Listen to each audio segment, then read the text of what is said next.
drugs.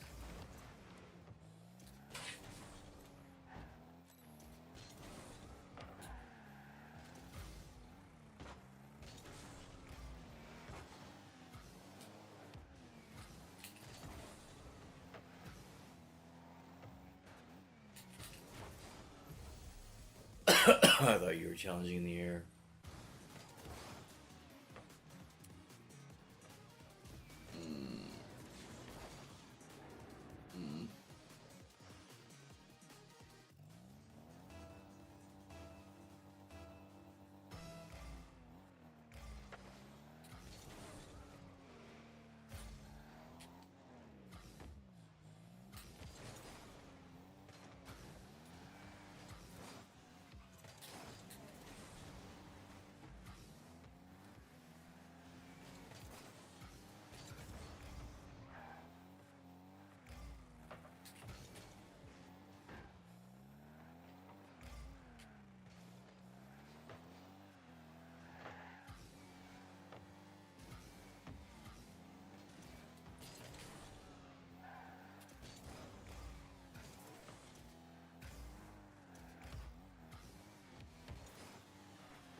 You want in?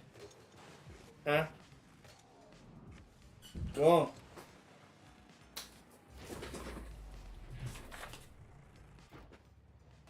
Troublemaker.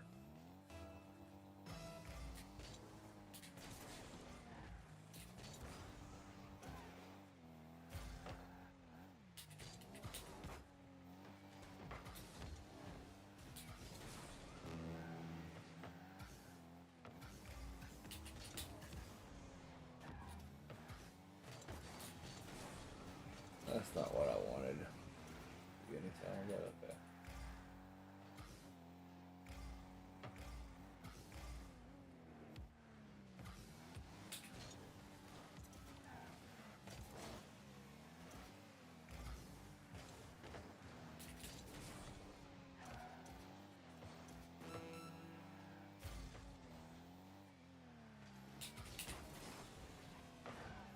Let's stop.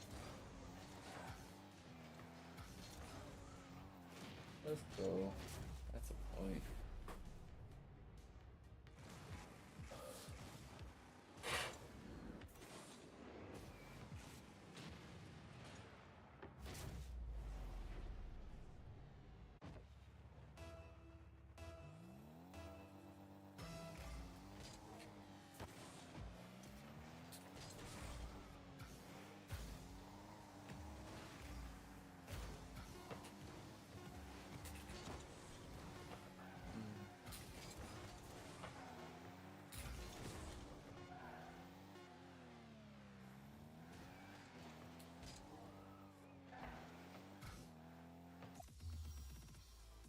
Okay.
Most mobile robots use wheels that perform well on even and structured ground, like in factories and warehouses. However, they face challenges traversing unstructured terrains such as stepped obstacles. In this work, we present the PATS wheel, a passively transformable single-part wheel designed for obstacle traversal.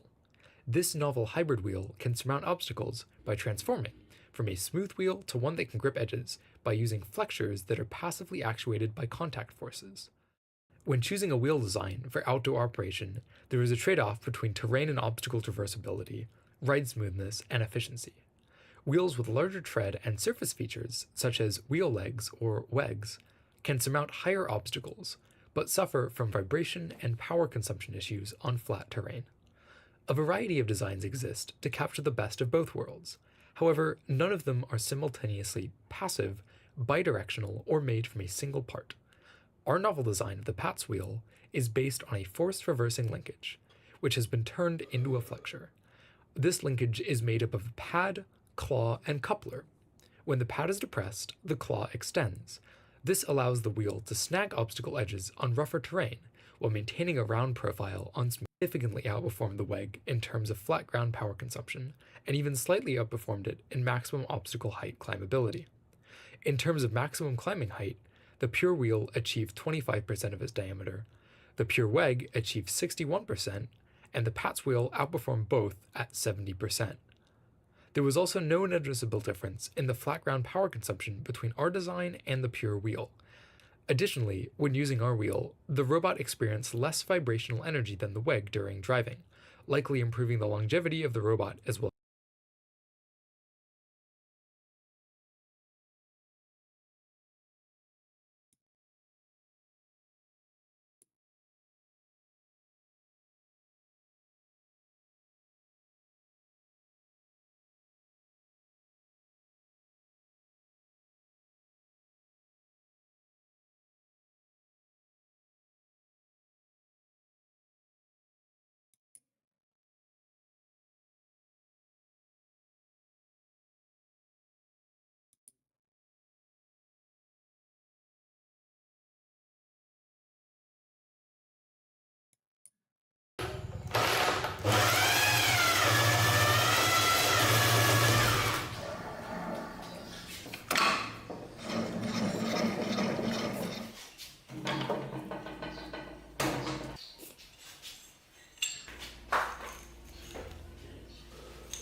I always wondered if these balance beads really work.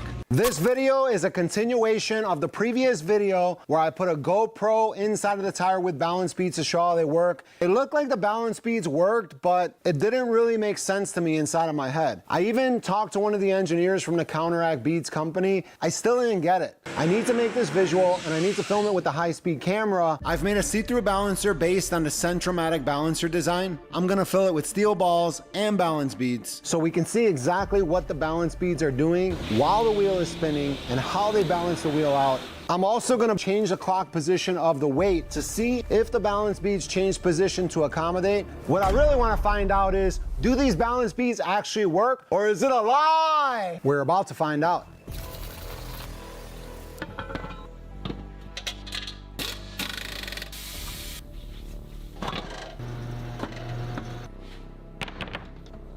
Before putting the see-through balancer on this wheel, I just want to see how much off balance the wheel is before the balance beads have any effect. That's the idea. Wow, I didn't think this would be that off balance.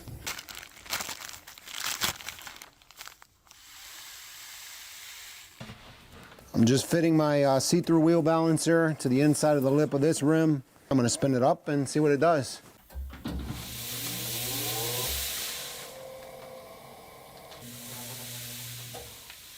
Wow, actually, it definitely did something. Check that out. All right, well, let me get this mounted on the car, put the high-speed camera on it, and see what the balance beads do with a little bit more speed.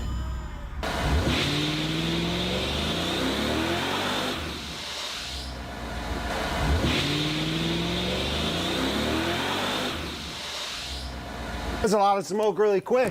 Looking at the high-speed footage, we can see the balance beads disperse themselves, and there's definitely more balance beads on one side of the rim than the other, but they're just really hard to see. So I'm going to switch these out with some 1/4-inch steel balls and try this test again.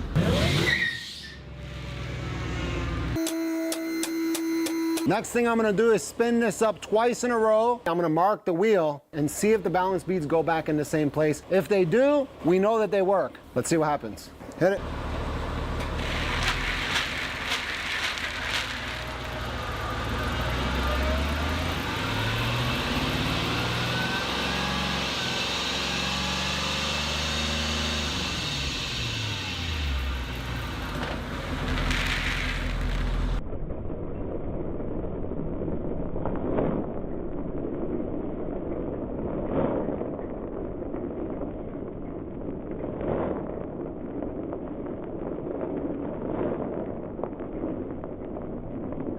Right about here, it looks like the beads have built up enough momentum to stick to the sides.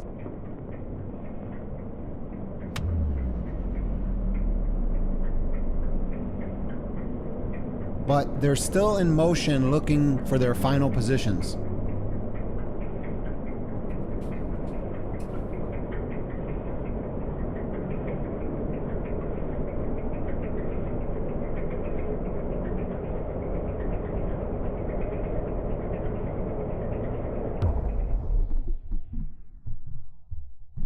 All right, it looks like these are our final positions. Does it look like that wheel's still spinning to you? But it looks like the weights are all clumped up on this one side and they're sporadically spread out on the other side. So that means that this is our light side and this is our heavy side. Let's do this one more time and see what it looked like. All right, hit it.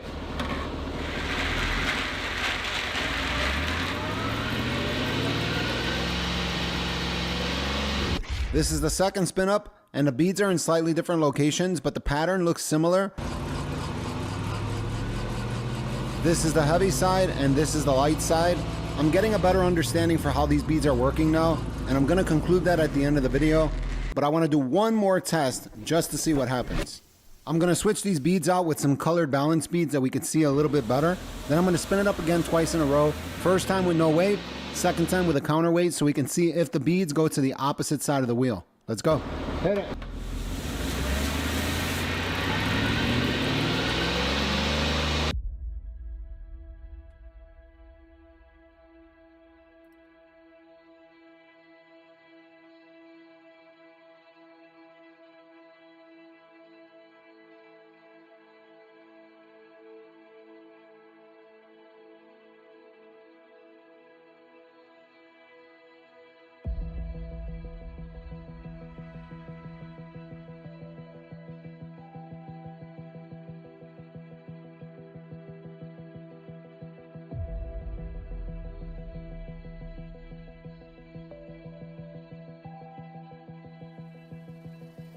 Same sort of pattern. Now let's add the weight. This is my weight. It's about 5 ounces or 140 grams.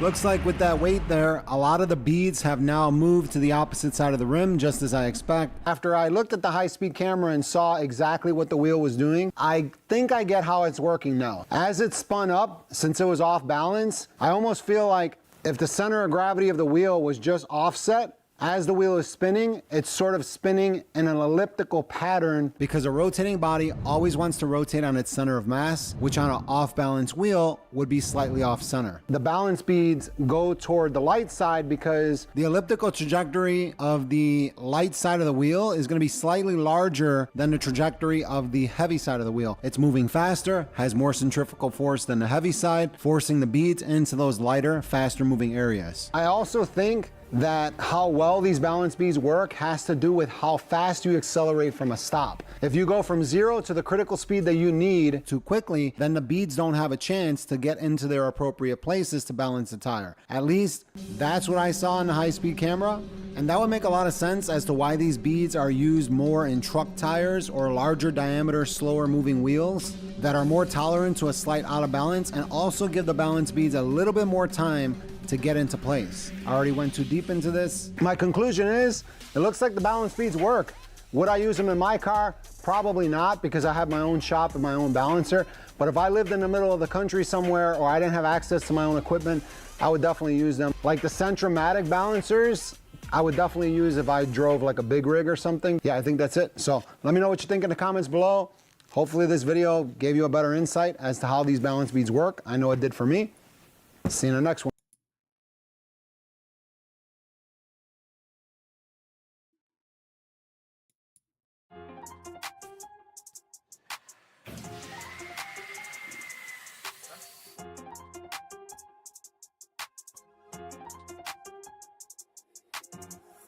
Hey there, fellows. People often wonder what would happen if you filled the engine with twice the oil that it needs, or even more. Anyway, we've got an engine, so let's find the answer to that very question. Let's do this.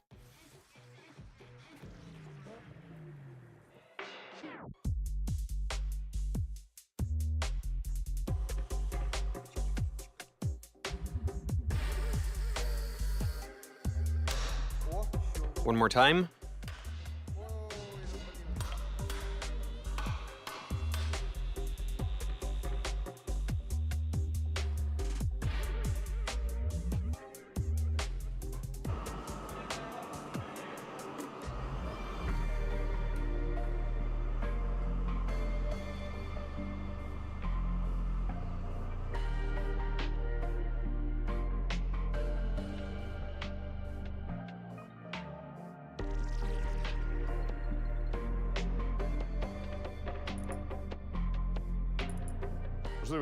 Check out what we got here, guys.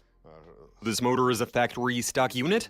We've cut out a window, and we've routed the...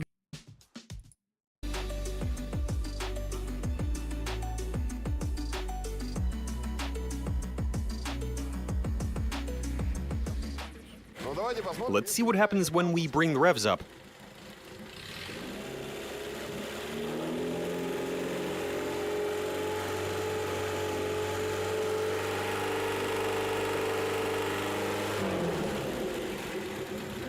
See what's happening? The pumping has intensified, and though the reduction valve is doing its thing, but the oil level has plummeted. We got more oil getting picked up and sent back down. It has begun to foam, bubbles have formed, though it's nothing too horrible. And now that we've shut this off, the oil level is slowly returning to where it was initially, to where it was after we just poured it in. Now I suggest we double the amount of oil. We'll check the dipstick to see the difference between minimum and maximum, and add exactly that much. Let's go. So check this out, we've poured in some fresh oil, twice as much as required, and you can definitely see the difference. The oil pan is almost completely full, and I suggest we kick this off by simply turning the engine over using the starter motor. Let's have a look.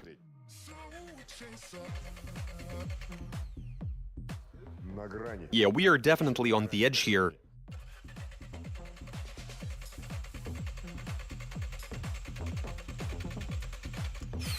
Nope, there was no contact, even though it's really close. That's with double.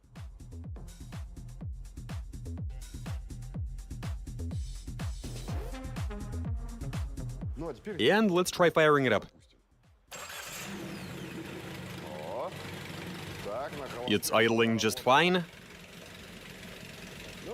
Yeah, the oil level has dropped, the gap between the oil and the crank has increased. To all of the folks who worry that something might go wrong, I mean, yeah, the engine is stationary, sitting in the same position. It's not moving around whatsoever. But even if you were to shift the engine around,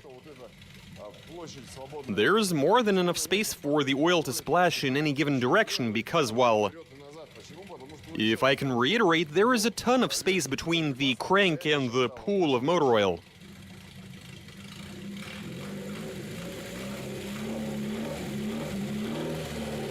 And the oil level continues to decrease.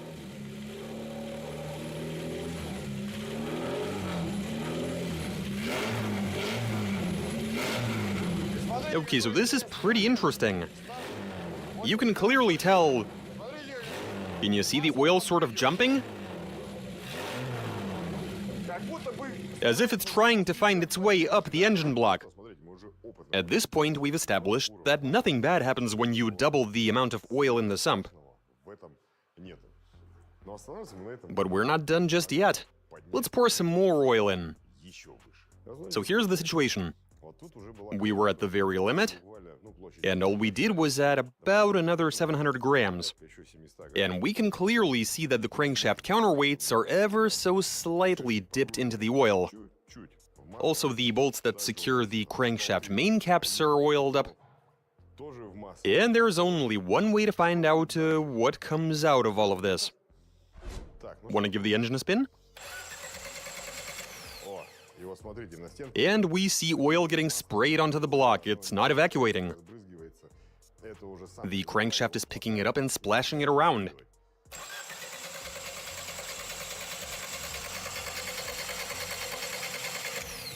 Yeah, it is thoroughly drenched in motor oil.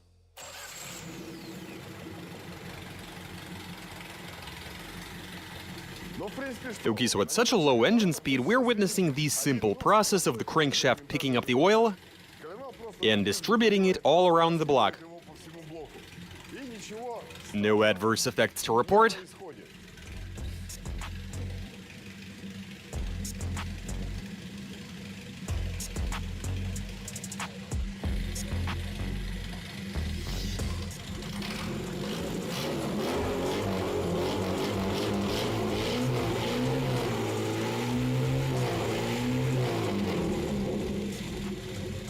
The picture is pretty much the same as when we had double the required amount of oil. At some point, the crankshaft blows the oil away, and it no longer comes into contact with it.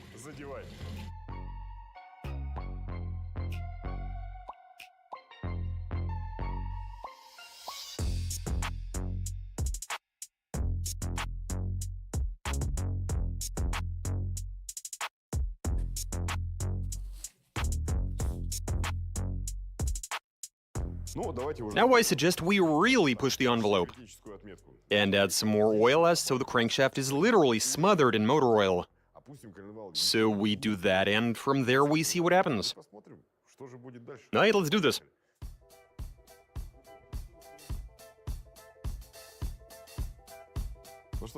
There is a ridiculous amount of oil inside the engine. I mean, the bearing caps are submerged at this point. Okay, let's go.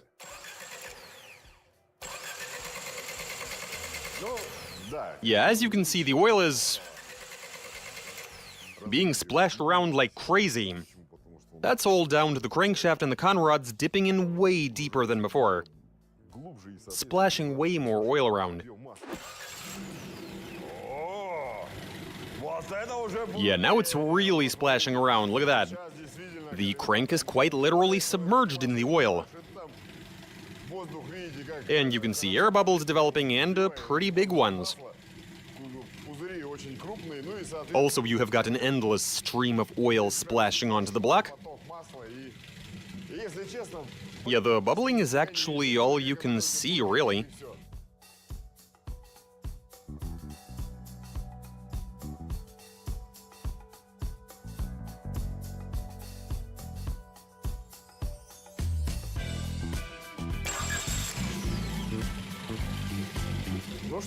It's picking up. Yeah, oil level is just way too high. The engine block immediately gets filled and you can't see a thing. It started like a charm. But now you get the impression that the entire engine block is filled with oil. I mean, it's literally filling the entire engine block. You don't see any empty spaces, and that's pretty neat, I'd say. Anyway, we can plainly see that the whole thing is filled with oil, it's all good. But let's bring the revs up, curious to see what happens.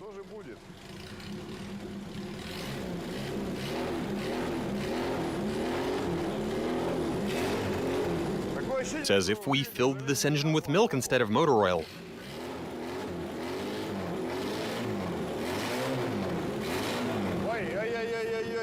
And we got oil coming out of the breather. I mean, the engine is overflowing. You even got it pouring out with the engine idling. Give it some gas.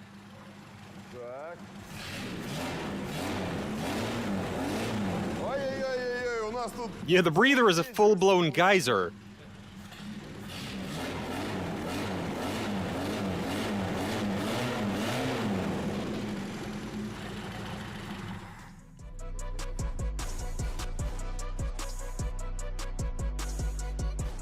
So here's what's going on, guys.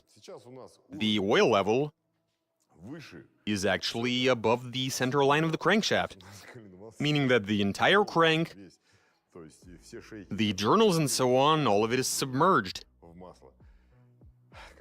I suspect that we're looking at a total quantity of over 12 liters. But we're not stopping just yet, let's keep on going.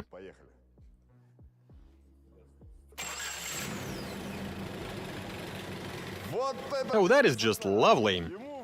The engine does not care how much oil is in the sump. It's running even though it is at idle. Is it actually gonna keep running? Check that out.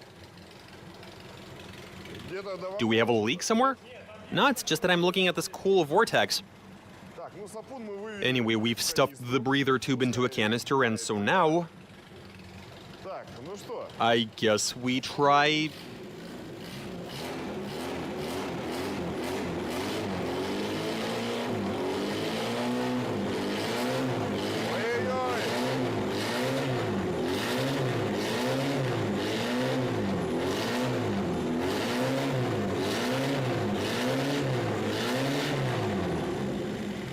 It's running like an old diesel. It is producing a lot of smoke.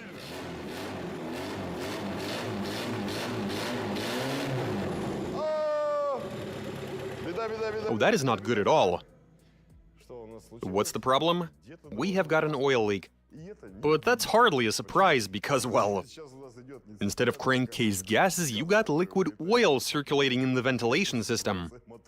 We saw some spitting out from the tube, but the engine still starts and runs. And that is just terrific. Hats off to this thing.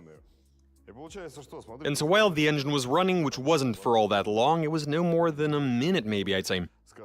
And already we got a good liter inside this pitcher. And there's more in the canister.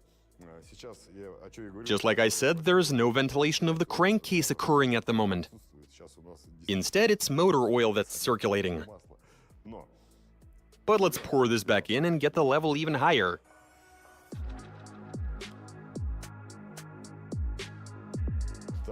What do we got here? I see, better not touch it. So look here, guys, at this point you remove the dipstick, and immediately you got oil pouring out.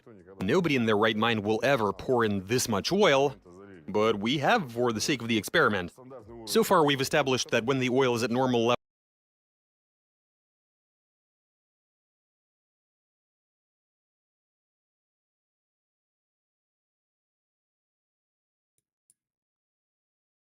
This giant box can split my voice into 5 parts, send that out to 5 radio towers, and somehow that goes out all over St. Louis in a clear radio signal. I have some questions. Why does this box even exist? Why would you want to split up someone's voice into 5 parts? And where even are we? We are at radio station WSDZ in Belleville, Illinois, and there's some amazing stuff to see at this site. So this tower site, I see there's a DX50 here, and you said that there was some history with that at KMOX too. Yes, kept us on the air from like late mid-70s or somewhere in there all the way through till 2005 or 6. And this could do 50 kilowatts, but this one's not doing that, right? It is a 50, but it's doing 20. as per the license. And I see that there's a giant pipe, looks like a copper water pipe, but that's not what it is, coming across That is not a water pipe. from there to this gargantuan thing. Yes. Can you explain why, like, the engineer for this place wanted us to come and see this because it's so different. With Yes. KMOX, you just have the transmitter, it went out to the tower, and that's it. It's really Right. simple. Yeah, Easy. sort of simple, but it's, yeah. So this is what you build when you don't have one tower, but you have not 2 or 3 or 4 or 5 or 6 or 7, but you have 8 towers and 2 patterns. You have a day pattern and a night pattern.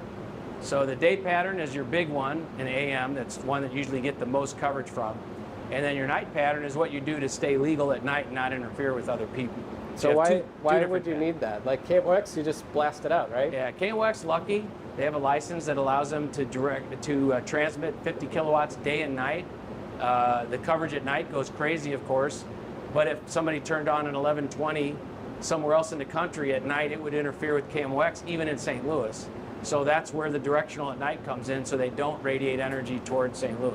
So this box has 2 big sections to it. It does. And I noticed the day section is a bit bigger. Yeah, the day section, common point day section, and then the night section.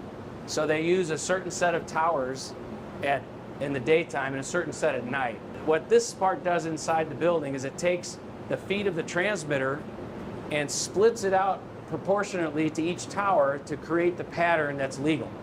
So each tower has a set of settings to allow the legal transmission and the different directions based on how you tune it and how much energy gets to the tower and what phase it's at in relation to the reference tower. And I noticed there's a bunch of little hand cranks. Is there an engineer that comes out here and cranks all those all the time? Yeah, every couple of weeks you got to come out and crank them all to get the energy stored so it runs, and you come back out later. I don't know if that's true. No, that is not true. These are all all of these are particular readings. I can see this is the phase to tower 8 during the day, and you got power to tower 8 during the day. So as you're turning these, you're actually changing you're shifting the parameters to the tower, which is not exactly to the tower because there's also a tuning unit at the tower. But you're deciding here how much of the total energy goes out and what phase it leaves at in relation to the common pointer and how much off phase it is and what the level is. So do you just have this memorized in your head, like all the different phases for different tower arrays? Yeah, no, at 8 towers, you definitely have to write those babies down. And luckily, now all these are recorded.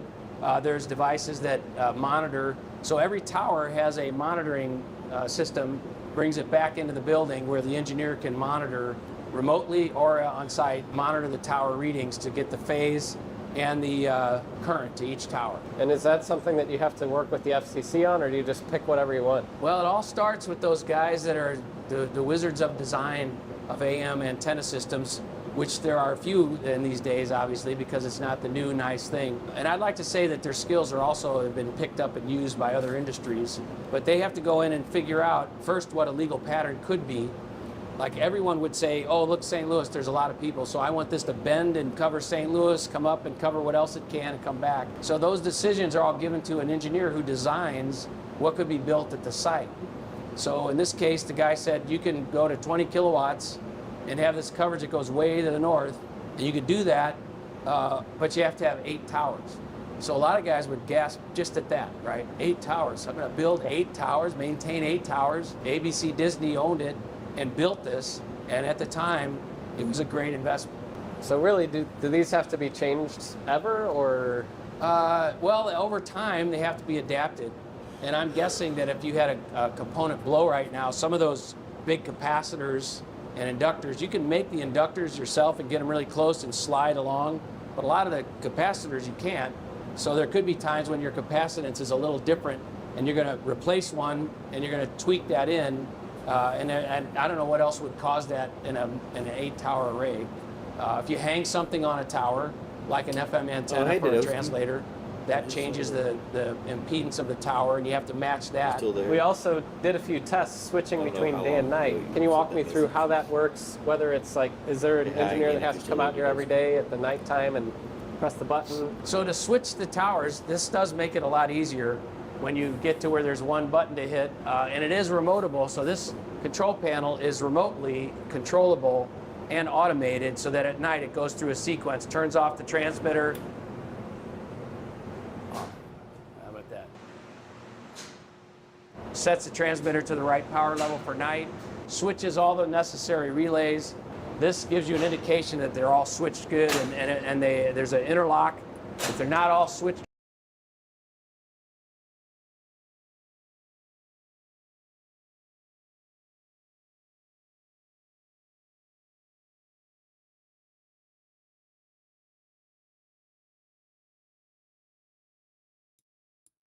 Few things of this thing. Some things I don't want to say, but it's fast now. I'll dub in a Snapchat that I took of it. It sounds so good right now. But yeah, I basically slammed this thing to the ground. New tires. Oh yeah, we're gonna show up in style because thank you to GoGo Rental. We're gonna be showing up high style, high class. That thing is a spaceship on the inside, and yeah, we'll give you a full tour once we get to the track and everybody shows up. But comfortably sleeps 10, TV on the outside, TV on the inside, bunk beds, stereo, inside speakers, outside speakers, awnings on both sides, and it pulls the Turf Wars racing trailer and gets the job done. So thank you to GoGo Rentals. We'll get into them later. Right now, we got to go talk about today's official video sponsor, Upside.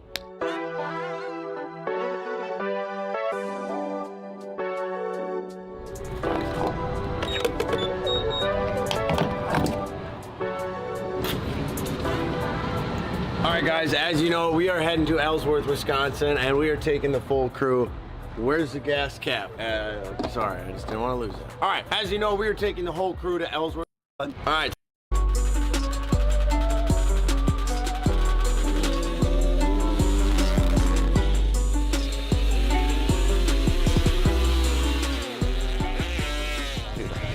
Everyone is looking at us right now. Spice, we gotta get you a bike. Pat, you need a Banshee too. Yeah, I know I need a Banshee too. This is the, I don't know if this is like a mean thing to say or not, but this is the shortest track I've ever seen in my life. It's 250. So they shortened it. Also, so check these out. Their light system, shit, those are lasers, and whoever crossed through it basically wins. But we are probably buying their light system, which would be super sick. That light tree? Yeah. That, oh, you're buying the lasers too? The whole system. It's a pro tree. It goes bing, bing, bing, green, and then it shows which side wins and loses. Oh. Yeah. You know what's funny? They've been doing practice runs, and it's so competitive here. Not a single person has gone out and done a practice run because no one wants to show what they have. Why is that a thing? You guys are like the CIA. Like, yeah. Come in here, close the doors, hide the shit. Like, who are you talking to? Who are you talking to? Are you sharing trade secrets? Because when people look, they can switch your setup. I mean, wouldn't you just show up with like the fastest shit you got? Everyone's got their stuff faster, but you might learn a thing or two in the trailer that's fast enough. What do you think about the conditions of the dirt? It looks pretty good. Yeah. There's gonna be people going over backwards. Oh, yeah. I bet you $1.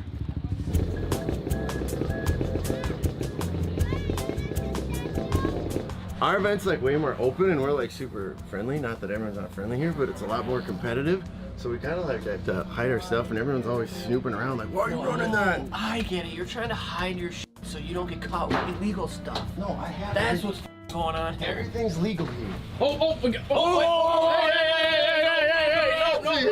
What's that one up there? 350 also. So has all key cards on or what? No, they're just big race gas carbs. Uh-huh. I told you you're cheating. Ow! You can do what you deserve. What?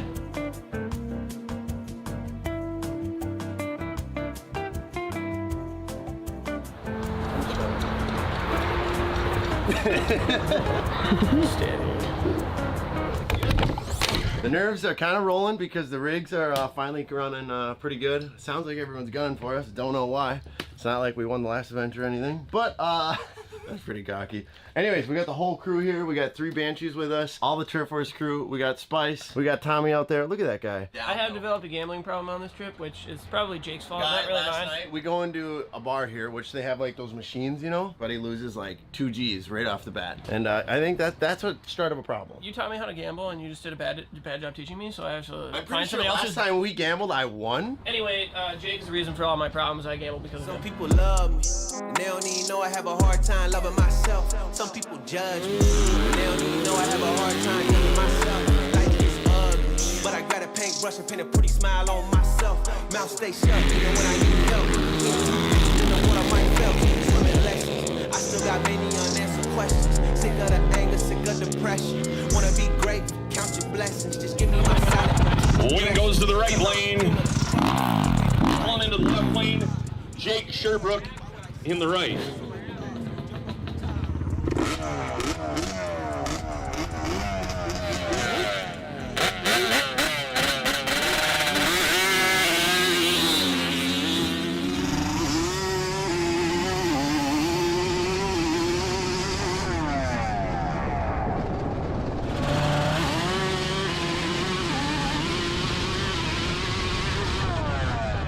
Goes to the Banshee. Let go! Let go! It was scary as hell. Dude, it powered me. I was leaning over the bars. Yeah, but that was a perfect pass. I'm not gonna, I'm shaking. Dude, it scared me. It was fast. Where's your neck brace? I never felt something pull that hard. No, you did. That's why you need a wheelie. Yeah. Next race here in the 450 class in the left lane, Brady Holmberg.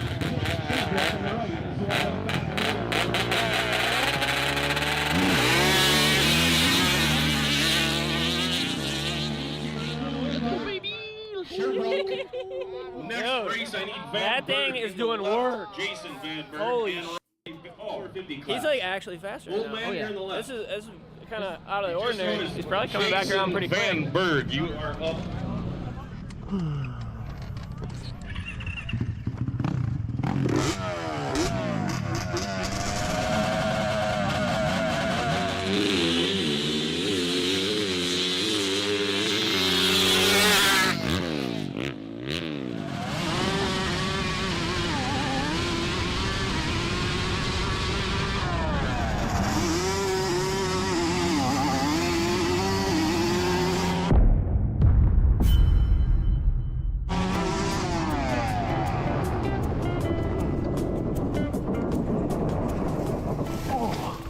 Oh, sh! Oh!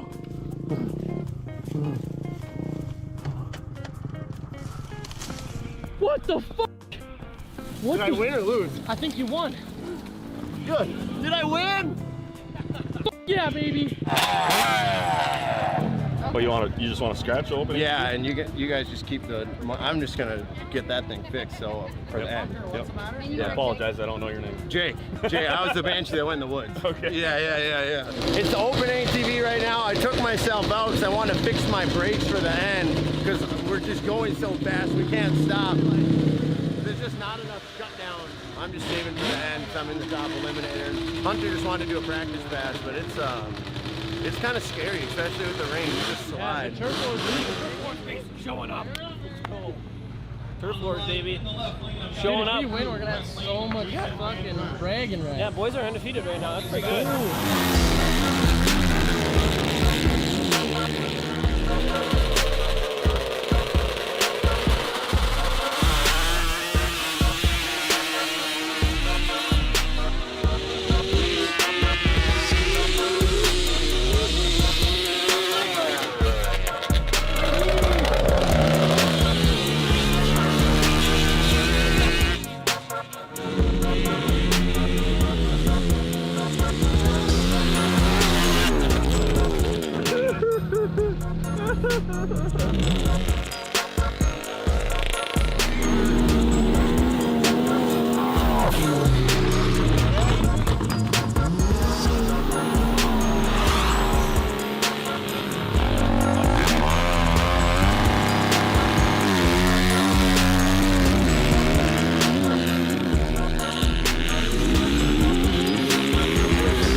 I can't afford them. I put it all on my motor.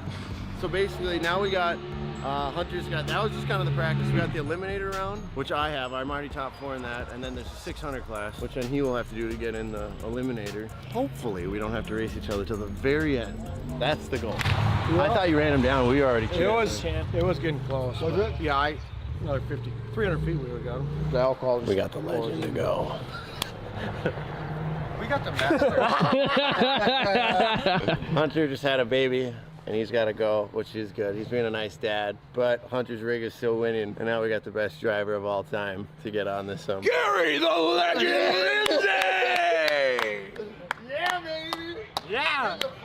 You heard that national anthem. It's freaking go time. Yeah. The only thing I'm sad about, get some good footage because I need to see this. Yeah, because I just gotta This is like the best and worst for me. Like, I'm so excited to watch Gary race, but I'll be watching it through Amphied YouTube channel. Should we go up there? Yeah. Probably.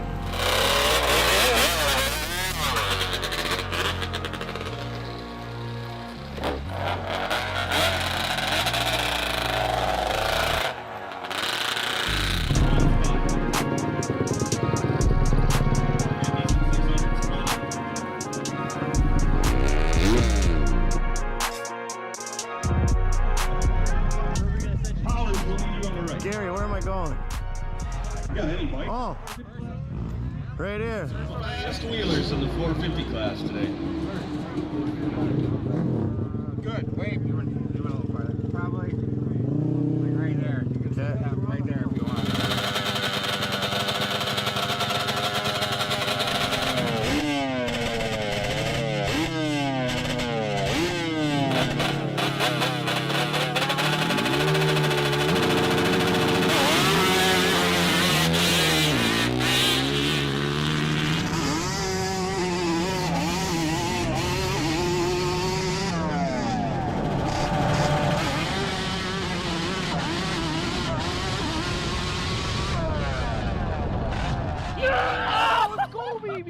Power wheeling that for so long. I think it's gonna be hard to beat. Holy shit. What did Jake turn? That was ridiculous. 3.9 second run. 3.9 seconds, dude. You're good. Power wheeling half the way down. I got your ass cracked. Born in the morning, but it wasn't this morning. He's gonna have to come back and beat him twice.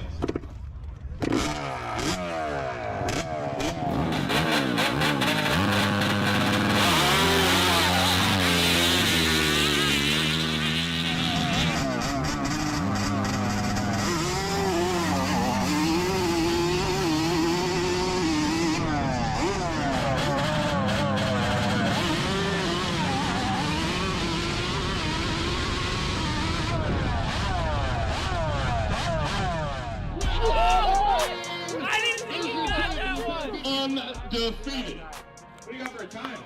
Another 3.9. Undefeated Jake in the 450 class. Yeah, this thing is running good. Don't leave your, just. What? Oh, sorry, bro.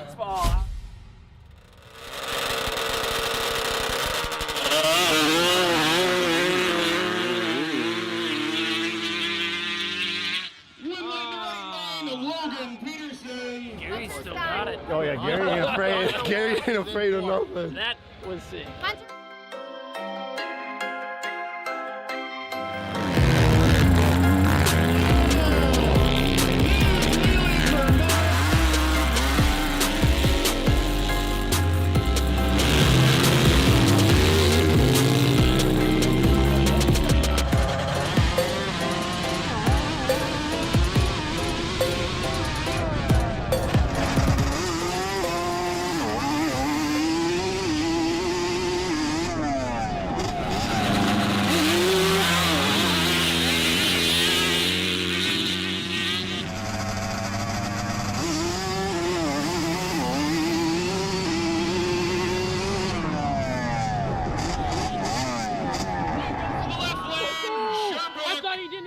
Okay, that's 2 rounds in the eliminator for $1,000. I don't know how many more he's got to do. A little bit closer to $1,000.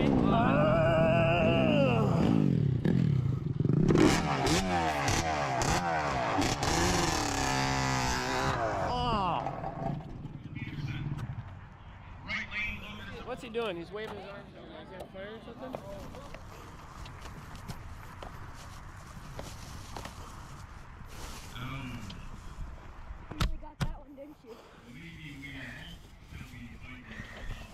You were hard on the equipment, dude. What an idiot. No ambulance. God, I just got the fence wrapped up. You got a knife? Dude, get that out of there.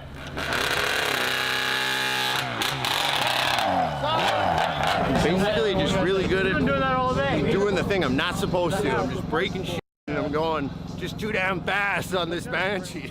You're undefeated. Yeah, I guess they haven't lost You yet. haven't lost it. Or just don't jinx nothing. We're gonna leave it at that. That $2 Sorry. Yes. Colby Olson and Mark Nielsen will run YouTube. All right. Undefeated. 0 losses all day. That's like 15 in a row. What are the odds? What are the odds you would lose the last one, right? No. Good luck to you guys. Well, we'll get there. I just gotta clean her out, so it's gonna be loud.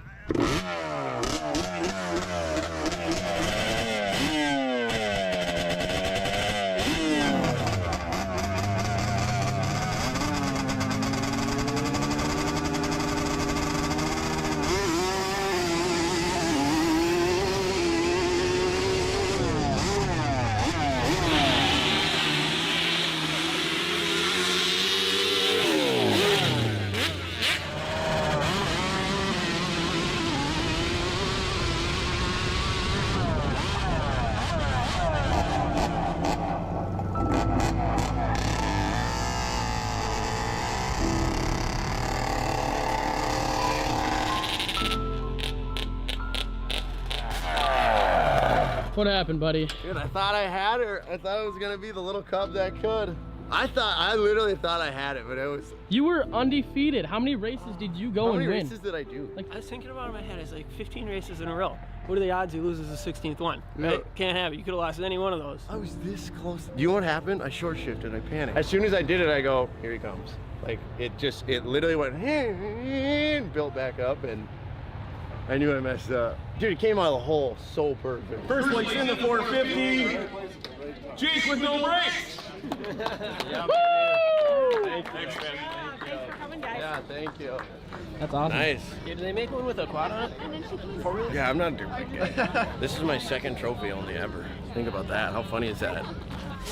All right, you guys, we finally made it home. It is late. It has been a long trek. We couldn't have done it once again without all your guys' support and all the Turf Wars guys.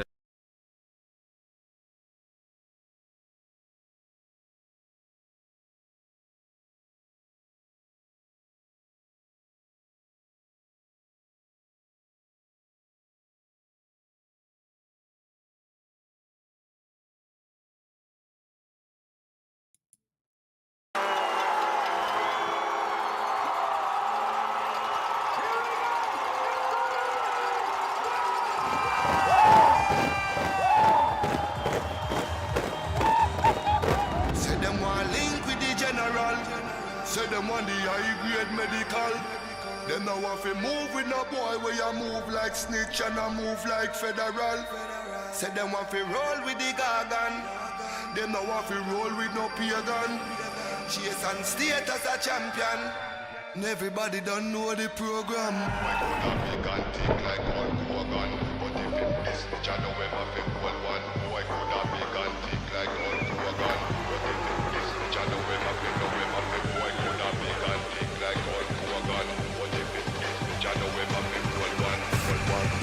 State as a champion.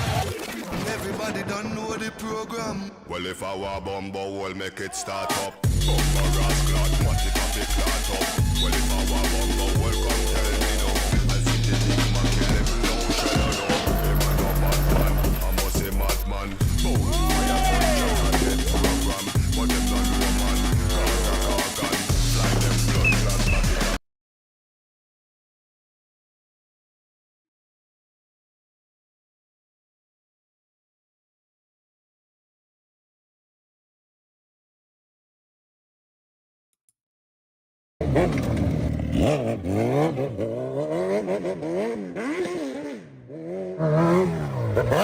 Oh, dude, that was insane.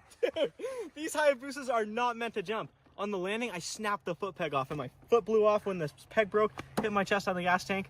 This bike is insane. It's so much fun to ride. This is the world's fastest dirt bike. This Hayabusa is making over 200 horsepower. Had so much fun building with all my buddies. Really hope you guys enjoy the video.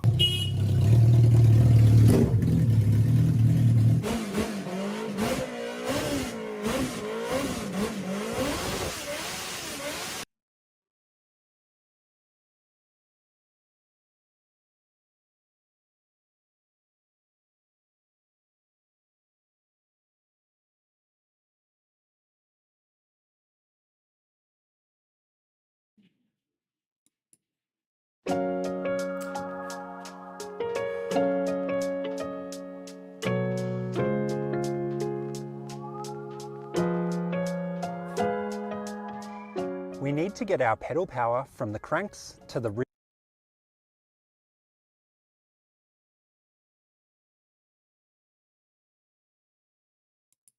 A 10,000-pound Hummer EV cruising at 60 miles an hour will take over 200 feet to come to a stop during a panic brake scenario. My CBR that weighs 20 times less will stop from that same speed in half of that distance, and my car will stop from 60, as tested, somewhere in the middle in less than 150 feet, which is more than acceptable as far as road cars are concerned.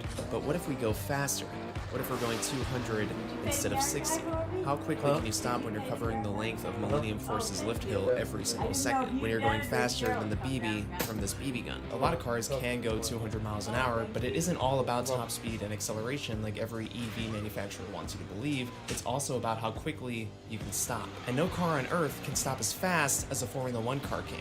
In the same amount of time that it took for me to go from 60 miles an hour to a standstill, a Formula 1 car will have gone from 220 miles an hour to halfway through the chicane. These cars can go from over 200 to a standstill in less than 4 seconds, and it is, since I became a fan of the sport, my favorite thing about the cars. Watching them go into a braking zone looks like a glitch. If I ever can make it to a Formula 1 race in person, I'm going to the hardest braking zone that I can find. And don't get me wrong, watching a car pull 700 Gs taking a corner at 180 miles an hour is incredible for its own reasons. But when you see clips like this, it almost breaks your brain. This is a clip that I found on Reddit of a Formula 1 car going into turn 1 at Monza. The car in this video is going over 220 miles an hour before the driver hits the brakes, and he's already turning into the corner in less time than it took for me to stop from 60. How is this possible? First, we need to understand how the brakes work in a Formula 1 car. Similar to the brakes on your road.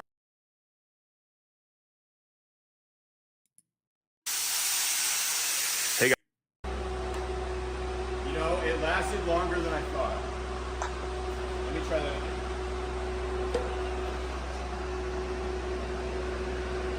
Jesus.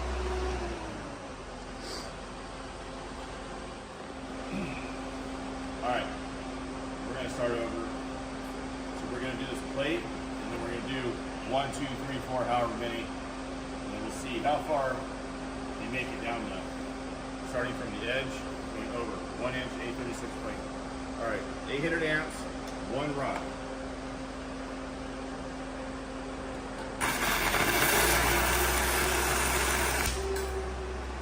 Damn. She was going all the way through almost. Alright. 2 rods, 800 amps.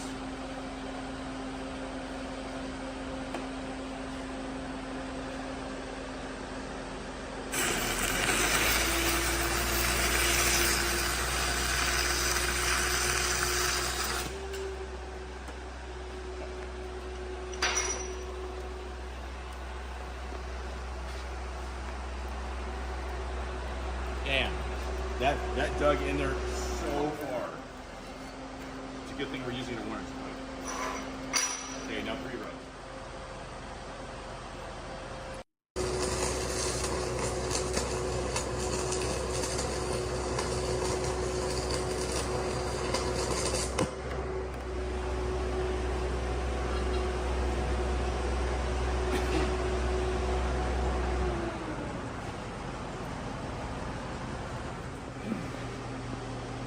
Okay, 14, 1/8 inch, 70/18 rods, 800 amps.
This is not rated for 800 amps.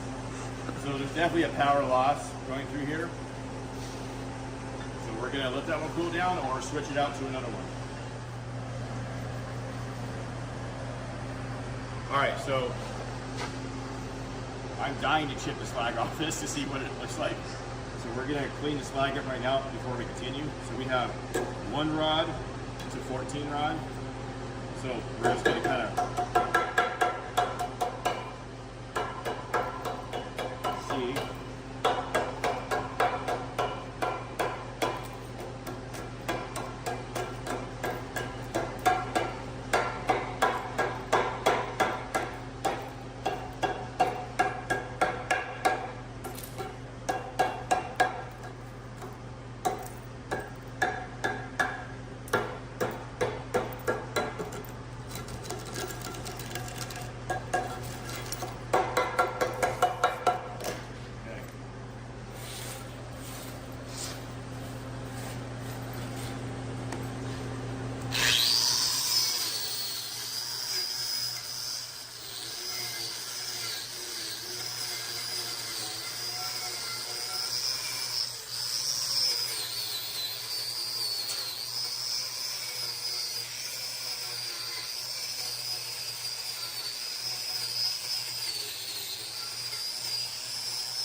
I don't know. I think all those look pretty good right there. I think 12. I think 12 is a good number. Yeah.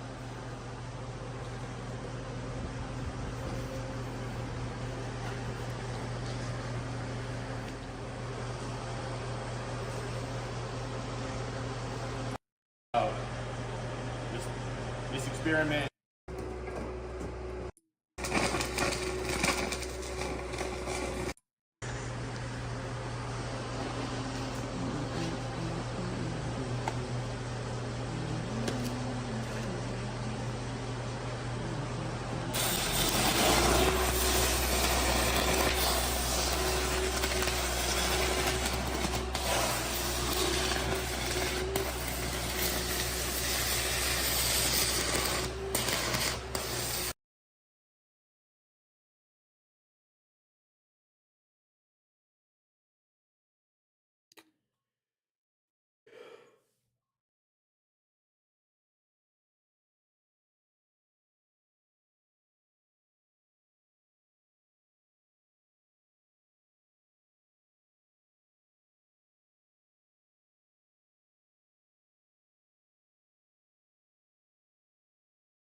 All right, you ready?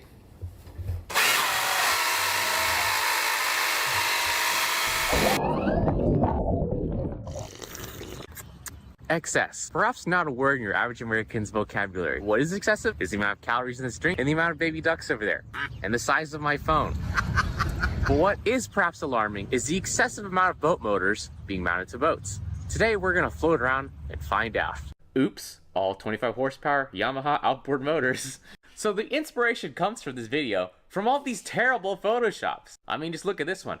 Oh wait, that's actually real. Oh, this one's real too. You know, I kind of like that configuration. I think we will try that. I really can't afford to buy real outboard engines, so I'm gonna go on eBay and look at RC outboard motors. Never mind. Designing some mini outboards shouldn't be so bad. We're just gonna take apart some drone motors, do some measuring, add some shafts to these electric brushless drone motors, 3D print some bits and pieces, and boom, here we go. We just need to redo this operation 11 more times. Now that we have all these motors, I think we should actually just test out a standard quad motor setup on this 3D printed center console boat I made. This is also printed out of plastic. If you guys want the STLs for this, they're down in the comments below. You just have to like and subscribe to get them. So here we have one of the completed 3D printed outboards that I designed. Let's test it. Wow, it looks so good.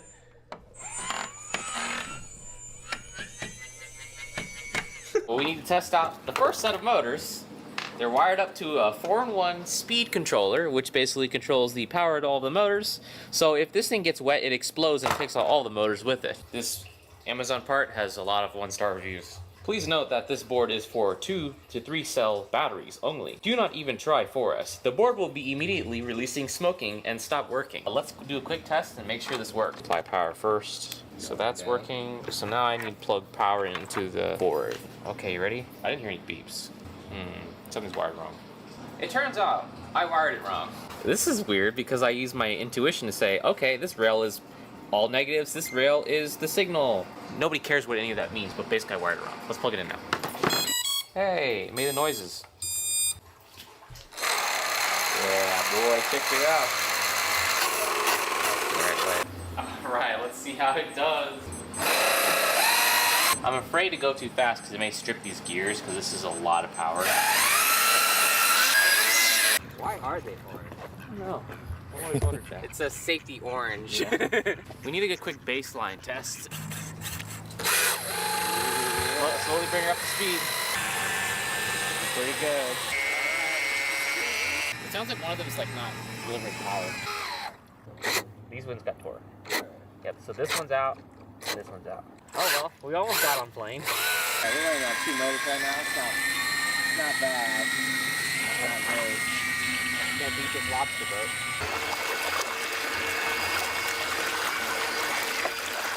You're a qualified captain. You're a qualified captain moment. Like all my projects, these things just don't quite work right away, so we need to tweak the gears a little bit and try it again. So we fixed the gearboxes because I looked inside of them and let's just say they weren't put together all correctly. Let's just say they weren't engineered properly.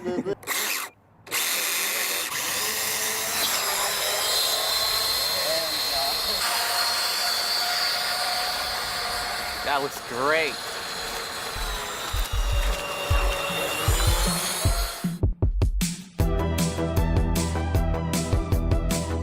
Subscription. Surfshark is on stripped or something. It turns out it was just a little screw that was loose, so we fixed that. Oops. I'm going to plug in all the motors and we're going to do a full 12 motor test. Alright, you ready?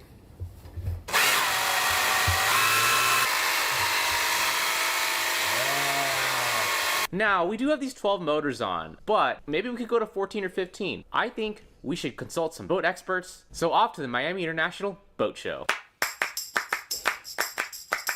This boat's only half as good as ours, right? I concur.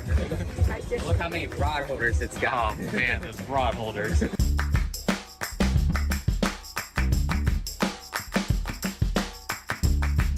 We're at the boat show today to find out, is this too many outboards? How many inches do you have? I have 12 inches. Is that too many inches? The engine looks like George. Thing is too many. Is 12 too many outboards? I don't think so. Not Not the horsepower. No. You got the wrong motors on there for us to be in a video. Well, is this too many motors? Yeah, the lodge is perfect on there. Is this too many motors? No, it's never too many. That's too many. No, it's never enough. Yeah, I see gaps in there. No problem. Yeah, they'll go. Yeah, maybe too many. No. Is this too many outboards? I'm also trying to figure that out. Never enough. 12 a.m. quickie. No. Not enough motors. I mean, that seems like it could be a little too many. A little too many. Not enough. Never enough. I mean, you got room. Yeah, We do have room.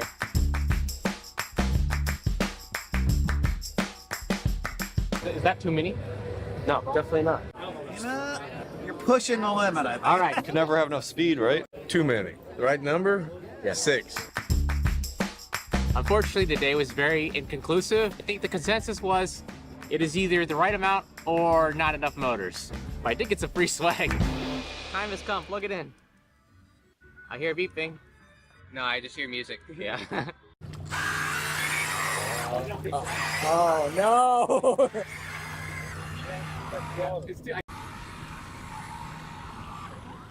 We're gonna need like sponsons on the sides to make it float so we can get this thing really going. Because all it does is bury itself. You think like this? That's the easiest way. Oh, at least gives it buoyancy. Yeah, we'll attach these. I think it will do something. Oh, we'll try it. Screw it. Put it on there. Like this. Lock it in like that with the zip tie. Ready? Yep. Pump it. Nope, does not work. This is clearly not working. He can't steer.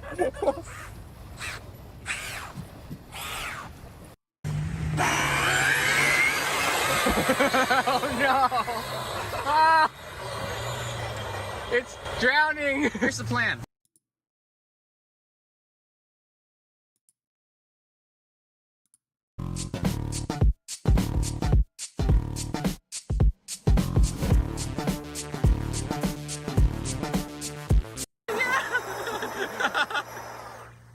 I don't think it's any faster. It seems just about as fast as it was with 4 motors.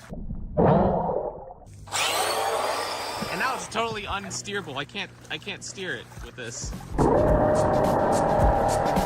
Directions in this way and that way. I think we have one more idea though.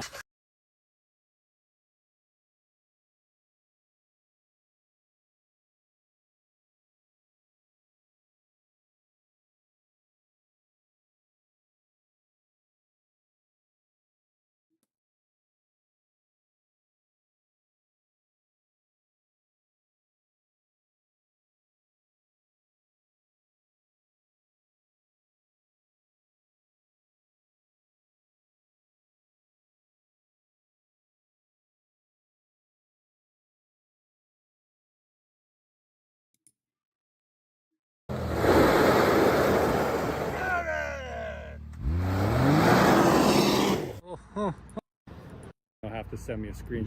It's holy. My. Yep. You'll know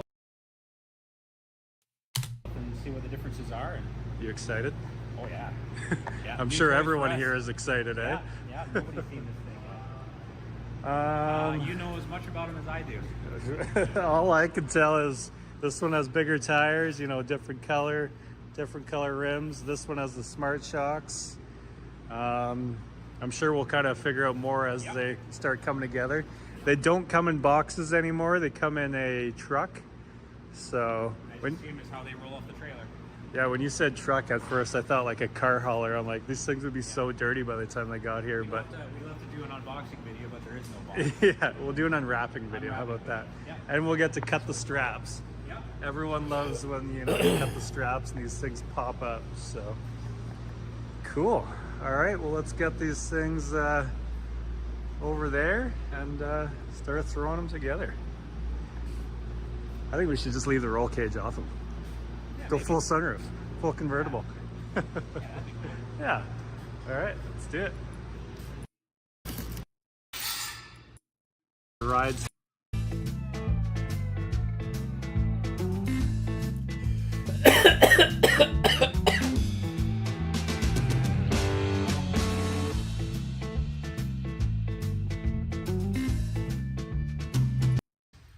I like how there's a lip here now too. There's storage. A bit more storage area. And wedge some stuff in there too.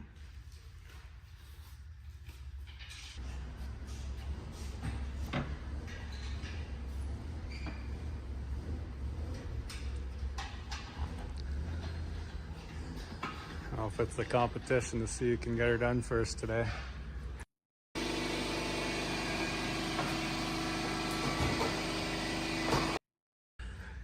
For when you're racing F1 in this thing. Height on this thing. This thing's definitely sitting high.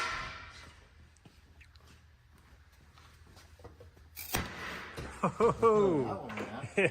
I feel like this one was squatted down more. Yeah. Let's do the back ones over here.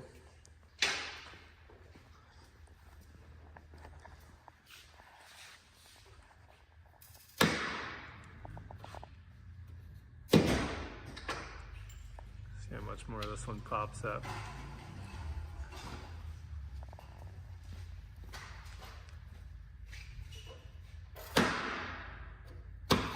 Oh yeah. There goes her tools. She's sitting high now. Sitting pretty.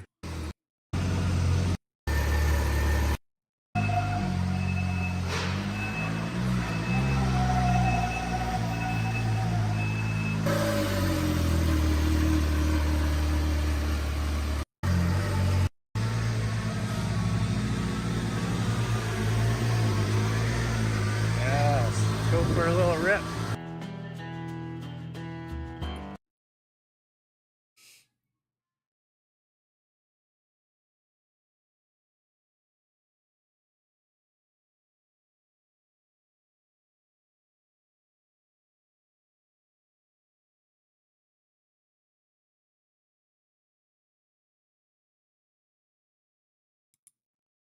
This rectangular TBM is like nothing we've ever seen before. Standard tunnel boring machines have a circular shield with a single cutting face which creates a round tunnel. But an RTBM has multiple cutter discs fixed to a rectangular shield which creates a tunnel with a flat roof. A hydraulic jack is used to push it forwards and concrete sections are dropped in behind it. The shape is designed to prevent damage to things above like pipes and foundations, which is useful when tunnelling close to the surface, like this one is doing at Hong Kong's Kai Tak development. They're a new innovation and only a handful are in use around the world, which is why this rectangular TBM is like nothing we've ever seen before. How is it even moving? 1.3 million pounds.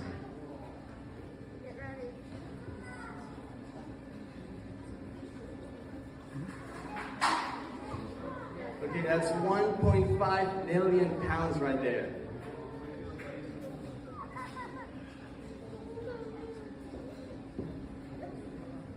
$1.8 million pounds, 1.9.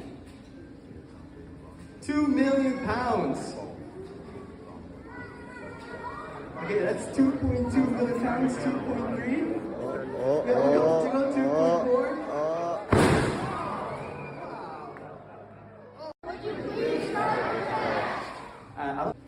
This machine here is my microwave pyrolysis reactor. It uses microwave heating to turn plastic waste into gasoline, diesel, jet fuel, natural gas, and solid carbon. This is the first ever oil birthed from this Mark 4.5 plastic into fuel reactor. But let's see, is this oil from plastic waste really fuel? Come with me. Let's see if it burns. I guess so. This is a mix of gasoline, diesel, and jet fuel here. So this is essentially crude oil made from plastic waste. This needs to be further refined to get out the specific fractions we want, just the gasoline, just the diesel, just the jet fuel. But we can tell by how this barely lights. You could drop a match on fire inside of diesel fuel and it will not light. So we can tell by that this fuel that we got is mostly diesel here. This machine here is my... Now, in this video, we're going to take a look at this adjustable box. Now, you tell me if it seems easier or better for you to do it like this. These things are usually used on the rough. They go in and out to compensate for like tile in a kitchen. It seemed like a lot of work to me rather than put it in a cut-in box, and it's kind of redundant to be able to pull the box in and out when it's already in. You wouldn't need to pull it out for anything. What do you think? Now, in this video, we're going to take a look at this adjustable box. These bombs explode when they hit the ground. That's because they're hollow, and we're going to fill ours with baby powder. But definitely be careful not to add too much. Now, my drop plane is going to be the RQ-7 military surveillance drone by Legend Hobby because it's a big plane and it flies amazing. Now, I have it set to my A switch. When you hit that, the bombs release. If you're interested in dropping bombs from any plane, Legend Hobby does have all of this stuff available, so make sure you go over there and check it out. Now, the reason I'm using this RQ-7 is because I wanted to add a lot of baby powder to the bombs, and I know that this plane can handle a lot of weight. It flies almost like a trainer, and to be honest, it looks pretty good with those missiles. Now, I'm gonna paint them, but let's get them down.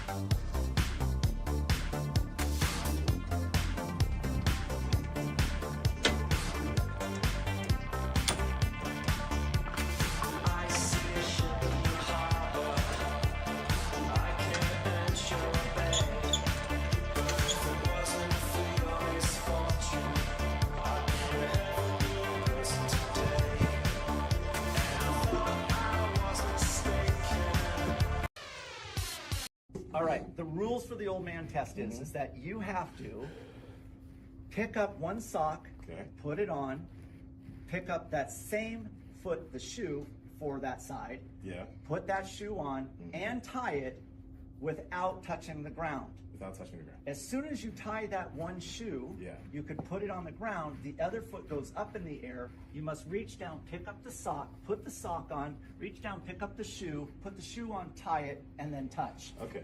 If you touch any other way, I failed you the fail. old man test. Okay. That means you're, how old are you really? I'm 29. Okay, you might be old. All right, this is gonna be interesting.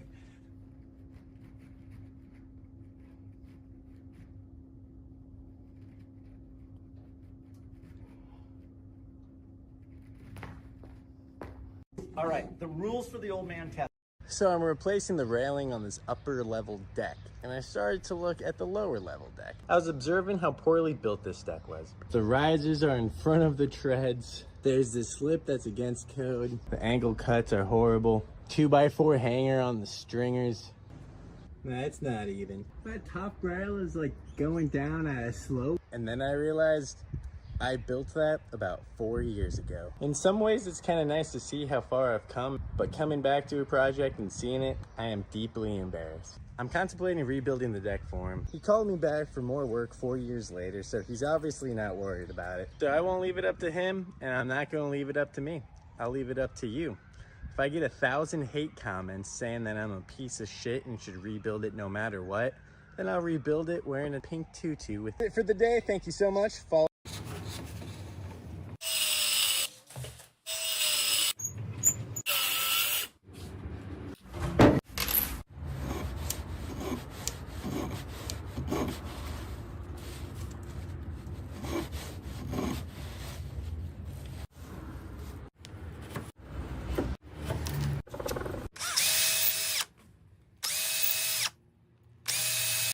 the Haven tent, most comfortable way to sleep outside. You go ahead and have a seat right here, and you're laying flat, right? That's the name of the game with the Haven tent. We are a flat laying hammock. Now next you're gonna hold on to this, and I'm gonna pull this lounge strap. I know, that's super nice. There's a bug net that zips all the way around, so you're fully enclosed. And this is the rain fly. So the rain fly can be guyed out like this, so you can see everything, or it can be locked down in the four corners. And those eyelets latch on to toggles down there. With one hand, you can reach over and lower yourself down. And now you're in sleep mode. We'll have you try laying on your side. When you do that, scoot your body down a little bit. Lay on your side. That's comfy too. That's comfy. And now, because you're a stomach sleeper, I don't understand stomach sleepers, so I guess they're out there. You can try to lay on your stomach. Actually, I can totally sleep with this. And that's our goal, is to make sleep the highlight of camping, right? We're not ultralight, it's not going to be the lightest system out there, but it's the most comfortable. This is the Haven tent. And if you're going to just explain how this truck runs, like how does it operate? Yeah, so it's got electric axles on the back end. That's putting out about 700 horsepower on the electric, 80,000 foot-pounds of torque. And then into the frame rails, it's got a battery bank, and then up front, it's got a diesel generator. So it's got a diesel generator that recharges the batteries as you're driving. The batteries give you that peak load demand. So that's what really allows us to put, like we can pull 1,200 horsepower out of those batteries. They have a 4C discharge rating, so that means they can discharge 4 times their capacity. So we have 250 kilowatts, which means we can pull 1,000 kilowatts at a 4C discharge. And what that does is it allows a truck to say, like when you're starting out from a stop sign, you're really heavy, you're really loaded, it takes a ton of power to build that initial inertia. Once you're cruising down the highway, it takes very little power to maintain that momentum. And if you're going to just explain how this truck runs, like how does it operate? Yeah, so it's got... All right, everybody. No big deal, nothing to worry about. I'm just here for that pit bull. Any of you interfere, these officers, they will arrest you. We don't want any trouble, but we have to take that animal. I thought I'd see why half the department is out here on a routine animal control call. Anybody want to fill me in? I'm here for a confiscation, and some of these people, they're trying to turn it into some kind of a situation. It's obstruction, harboring a dangerous animal, disobeying a lawful order. So which one of you is responsible for this crime spree? I thought it might be something like that. Is that a pit bull? Doesn't look like a pit bull to me. She's my dog, sir. and she's hurt. I'm taking her to the vet. Well, I'm sorry to tell you that Chuck's right. We have to take your dog into the shelter. But to do so, you've got to go through the 1st Battalion, 3rd Marine Division, United States Marine Corps. 82nd Airborne Division, U.S. Army. 6th Fleet, United States Navy. Screaming Eagles. 4th Infantry Division, United States Army. You really want this thing to escalate? Do you? All right, everybody. No big deal.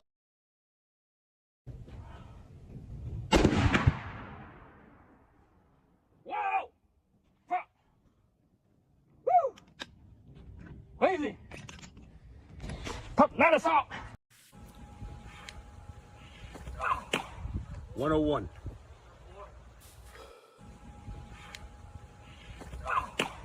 101.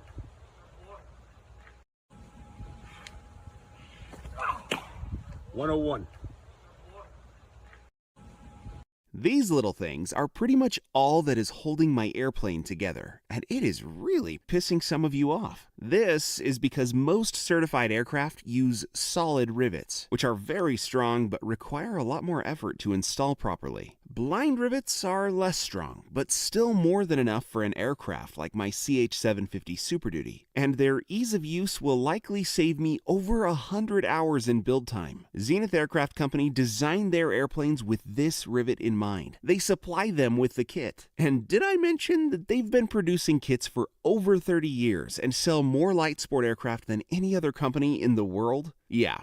They know what they're doing. While you could probably use solid rivets in your build, it's not recommended by Zenith. And it'd be overkill for the performance parameters of the plane. But that's the beauty of experimental though. You do you. When it comes to rivets, I'll stick with following the instructions. Like and subscribe to see me All right, I found this video. Great video. I guess it's a residential guy doing some sort of commercial type work. Roto split. First one, but not the second one. But I've done it like this. Tape doesn't do it. You know you need an insulating bushing. But my real question to everybody is this. I mean, using all these different bits to strip your wires. I mean, the time it takes to do this, to make up this box, just sit back and watch. 3 wires with a stripper. Okay, now I got a different bit to twist them together. Okay, now a different bit to put on a wire nut. Same thing with the neutrals. Okay, there's our wire nut again. I mean, the time it takes to make this up, I mean, I'll just splice with my strippers and twist it on myself. All right, I found this video.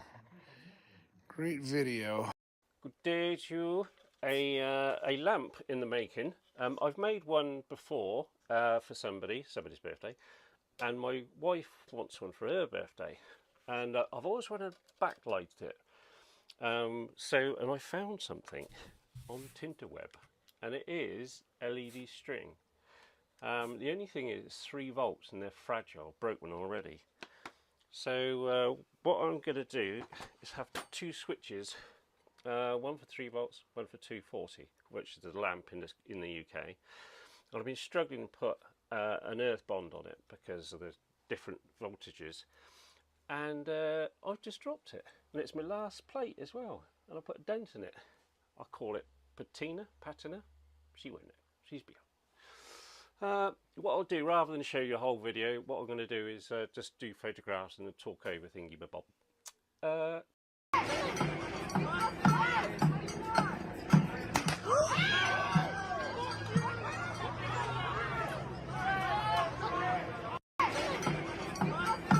Something incredible happened when this dog was about to fall from the top of the waterfall. The rock was too slippery for the dog to maintain its grip, but then this guy made the situation even worse by pouring water on the dog, making it even more slippery. Just when the dog was losing its grip, concerned, this man jumped into action. Without a second thought, he extended his hand to help the dog. However, when the dog stood up, it started to slide down. Worried about the dog, the kind-hearted man threw himself towards it. As he got closer, he held the dog firmly, ensuring its safety. Finally, they reached the bottom of the waterfall. And if you think he did the right thing, subscribe. Something incredible happened when this dog was about to fall from the top of the waterfall. Hello. Who are you? I'm Peter Brand. What do you do? Mostly player analysis right now. Been on the job long? First job in baseball? It's my first job anywhere. Whose nephew are you? Why does Mark listen to you? I don't think he does. He just did. Well, in that circumstance, I think he was more listening to Bruce than myself. What happened in that room? What did you tell Bruce? Just told Bruce I like Garcia. You like Garcia. Why? Why?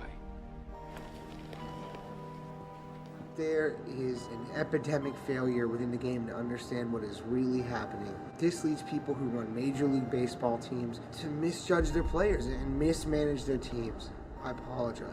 Go on. People who run ball clubs, they think in terms of buying players. Your goal shouldn't be to buy players. Your goal should be to buy wins. And in order to buy wins, you need to buy runs. And if I say it to anybody, I'm ostracized. That's why I'm cagey about this with you. That's why I respect you, Mr. Bean. And hello. Who are you? I'm Peter Brand. What do you do?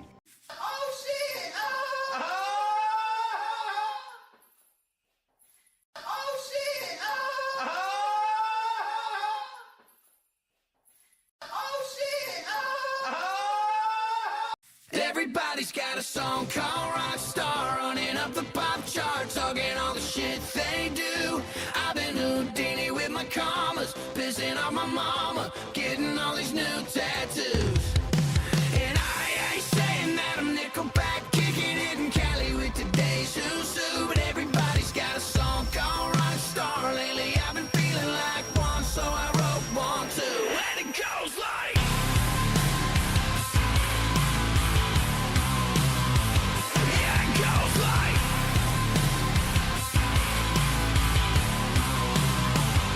Yeah, I got all my idols sliding in my DMs. They got me dead cause they said that I'm killing it. Started out with rifles, trucks and hunting season. Now I got my middle finger up like a kid again. Wasn't trying to make it, then I went and made it. Then I made a song about whiskey and they played it. Dang, it's been a good. Everybody. We're going to be reviewing Witchcraft. Socket fan light?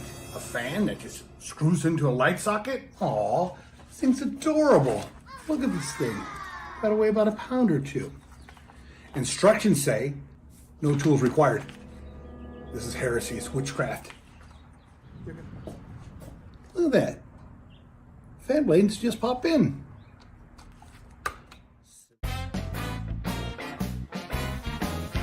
Let's start off with the light and see what that looks like.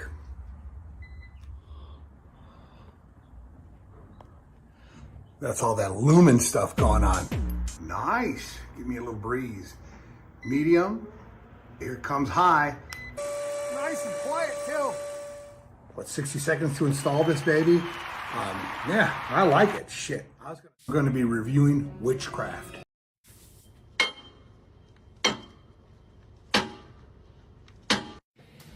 Every heavy equipment mechanic on here knows the second it made that different toned thud at the end, it wasn't going any further.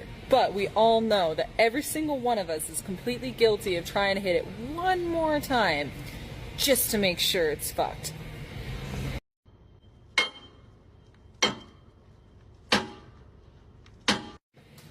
Every heavy equipment mechanic on. Yep. Jamie and Kennedy, congratulations. You've just bought a new home. I'd like you to welcome to walk the red carpet of your new home.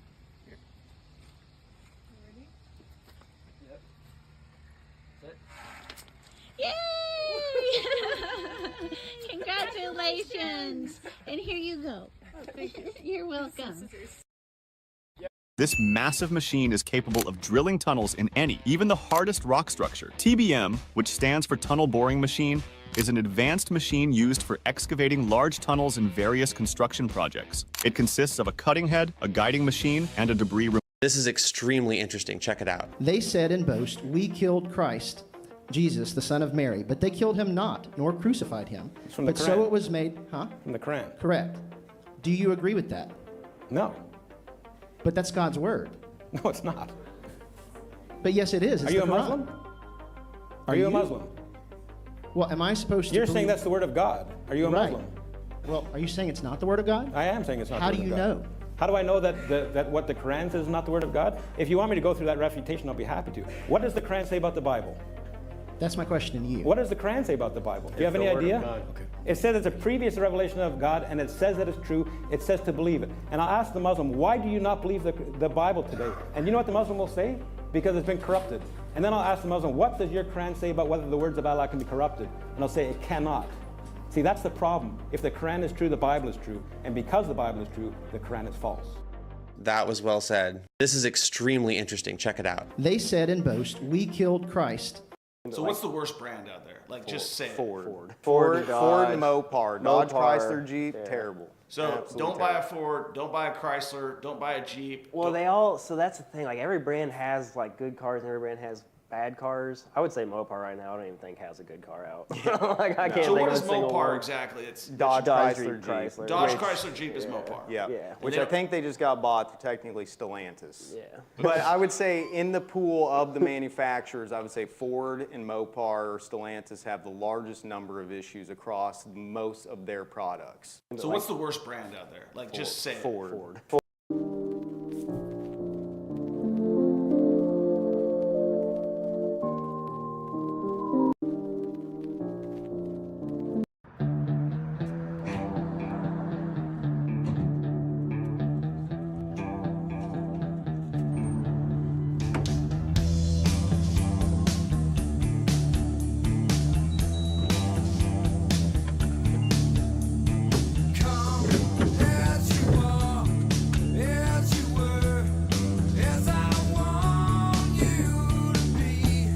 Watch this guy from MIT explains about the mighty F-22 Raptor flight aerodynamics capabilities. This airplane can actually fly as slow as the Cessna, but it also can fly 2 times the speed of sound. This airplane, 60 degrees of bank starts to get really extreme, a little bit uncomfortable. This airplane, fully aerobatic, doesn't care, pulls 9 Gs. You guys know what Gs are? So at 9 Gs, everything on your body weighs 9 times as much. So that's 180 pounds. With your neck has to be able to support that. Imagine everything on this airplane has to be stressed such that it can tolerate that load and more. Altitude-wise, I think the highest I've ever had a Cessna was about 14,000 feet. This airplane goes 0 feet all the way up to about 60 to 65,000 feet. So it flies twice as high of what you would see on your commercial airliners. What I'm trying to impress on you is it's a huge flight envelope with a very different solution set compared to what you might have on a Cessna. Watch this guy from MIT explains about the mighty F-22 Raptor. Everything's set bad credit. You know the best part about it? Look, it's safe on colors. Look, that's why we ain't sell it to Sammy Sosa. Look at this. Goes good with chicken. Don't drink it, though. It'll give you the Hershey squirts. Then you gotta take the Browns to the Super Bowl. But look, one last thing. You see these wheels right here? Yeah, I don't know, man. You see the Wheel of Fortune? And when I ain't gonna play no game, look, watch this right here. How long has it been like this? I thought you ran over some black people. Look. Been like that for a minute. Would you say that's quicker than the New York Minute? Oh, yeah. I'm impressed. I think I should buy me a bottle. What you think? I don't know, man. I don't know. What else you got? Well, I mean, you can use it on boats, too. You see this? And I've been working with a lot of rust. How long has this boat been nasty like a loop video? You should just get rid of me special. Yeah, what's that? Keep moving? You funny. you know Tony? Tony up front? Yeah, he just got to get rid of me special. Okay, well then I'll just use his. Well, he said his wife's name ain't Sharon. Everything's set bad credit. You know the best part about it? Look, it's safe on colors. Look. And he was right below us. Directly below us. So the bird's not moving, so we had time to kind of look, but we're on steep country. We're in a road, but it's... Customer hands me this ratchet and says to me, Snap-on quality just isn't the same. When I was buying these ratchets 30 years ago, the steel was so much stronger. Snap-on quality has gone downhill. So I says to him, now in Chicago we say says, it's a thing we say, so don't make fun of me. So I says, are you sure you didn't give it to the guy next to you and he put a big old pipe on it, maybe stood on it? And he says, no, I was using it on something small and it just snapped. You may not know this, but the Snap-on steel has been the same forever. And we only use American steel. And that's not easy these days because apparently there's only like a handful of steel companies left in America. And did you know that this will not get melted down to be made into a ratchet or another socket? This steel is only used once. Can the other tool companies say that? No. Now back to this ratchet. Now the customer says he didn't put a pipe on it, but we turn it around, look at the soft grip right there. You see a big old indention What does this mean? This is a telltale sign right there that, yeah, he did. He put a big old pipe on it and he probably stood on it and the thing finally... Customer hands me this ratchet and says to me, You know, anything over number 6 conductor needs a bushing on it. How dare they put this in without a bushing? That's a code violation for sure. I'm telling. You know, this is the winningest program in Texas high school football history, the South Lake Carroll Dragons. Their offense averages 60 points a game, and they're led by their 6'7", 220-pound quarterback, Graham Knowles. And what's crazy is that his dad, Mark Knowles, was once the #1 tennis player in the world. Graham completed 90% of his passes in this game. And if you didn't know, South Lake Carroll has a long history of great quarterbacks. Quinn Ewers, Chase Daniel, and Kenny. We were just in your neighborhood, and we wanted to provide you with an exclusive offer to clean your gutters. What fucking gutters? Oh, whoops. Sorry, pal. I think I just trampled on one of your vegetables. A tomato is a fruit. So are avocados, cucumbers, and olives are fruits. Huh. You're pretty smart. Do you think I'm smart? Do you want to see how smart that I am? I'm not fine. But are you sick? Maybe you just need to smile. Pick up that melon.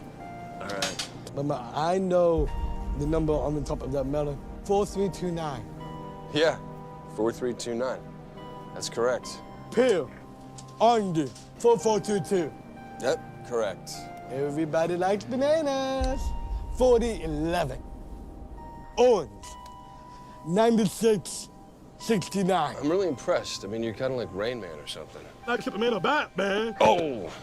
I'm sorry, Mr. Campbell. That's all right. What did I tell you about hugging the customers? Now, you get back to work, young man. Hey, produce. I'm impressed. Oh, whoops. Sorry.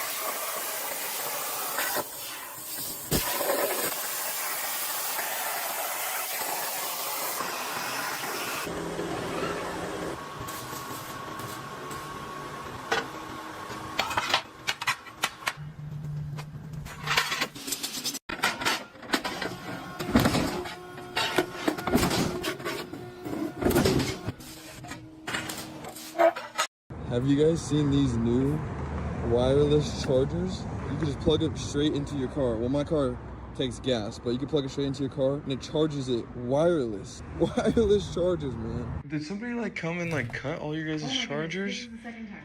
Yes. Second time? Mm-hmm. Third party that comes and services them. Someone else bought them out. They came and fixed them all, and then literally it didn't even last a week. Within a couple of days, they were all like this. They came back and fixed these two right in the front. Right. Within like the week again. I was like thinking to myself, like, dang, they have wireless chargers for cars? Yeah, yeah. Have you guys seen these new? Here's something that a lot of people do not do. Cut down each side of this back fin. Like such. Flip him over. Do the same thing down the other side. My dad taught me this trick when I was really little. It makes them fry better because that's the thickest part. You take your pliers and you grab that fin and you pull it out like a zipper. Like that. And all them little bones that you usually have to pick through come with that fin. It just makes for a nicer presentation when you eat it. And I'll trim this lower fin out of here the same way. And then I'll have a whole bluegill to cook. And I've got 6 of these to do because that's all we caught yesterday. Now, I came across this video because it said commercial electricians installing a 30 amp dryer. And so you see him put the 10-3 in there and uses some sort of sleeve. Looks like it came out of a seal tight connector. So no screws on it or anything. I don't know if this guy is serious or what. You know, he's talking fast and hollering, if he's just commentating it. Yeah, then you got to put a separate stripper thing on your drill instead of using your strippers. Yeah. Don't make it because you're a commercial electrician. That's the only way you do it. And then these, the conductors underneath those screws are kind of a bear. I fold them over so I could really get a bite on them. Otherwise, sometimes they just pop out. But I was wondering if this guy was serious or whatever. But yeah, just leaves a connector like that. Don't make because you're a commercial electrician, you don't know any better than using a set screw. Now, I came across this video because it's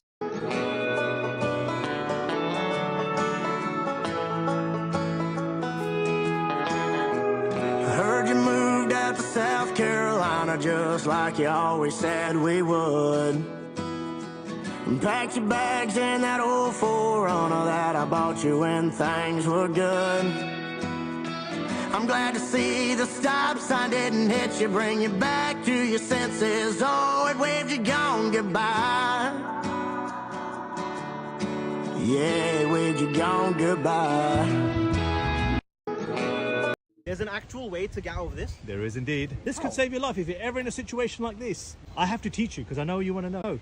All right, you know what? At least give me a hint. How do you do it? Are you left or right-handed? I'm right-handed. With your right hand, come close to the blue rope. Like That's this? it. Yep, just grab a hold of it. Now with your left hand, come close, grab the blue rope also, but you're going to hold it from underneath.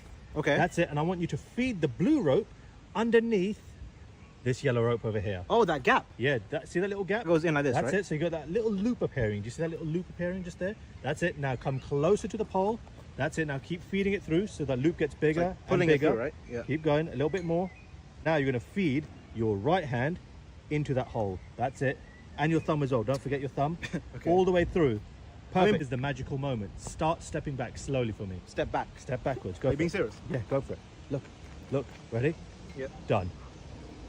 You're lying. I've just done it, but I still don't get it. There's an actual... This is how a fire is put out using a fire hydrant.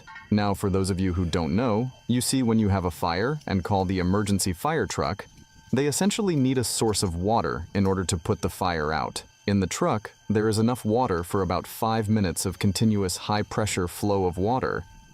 But ever wondered what they would do once this runs out? Well, the answer is actually simpler than you think. They use fire hydrants. These hydrants are special devices built into the ground that can easily be opened with a few handy tools by the fire brigade when required. They are located on most roads and in close proximity to most buildings. Sadly, this fire hydrant was not at all well kept, so the poor firefighter has to dig out a ton of dirt and grime in order for it to work. But luckily, he was able to do it quickly enough to not interrupt the steady flow of water that was putting out the fire. This is how a fire is put out using a fire hydrant. Now, for those of you who don't know, you see when you have a fire and call the emergency fire truck, they essentially need a source of water in order to put the fire out. In the truck, there is enough water for about 5 minutes of continuous high-pressure flow of water. But ever wondered what they would do once this runs out? Well, the answer...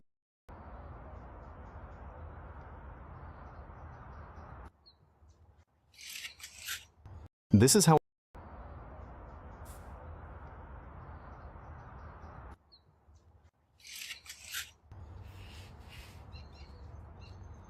There's no way that can be for me.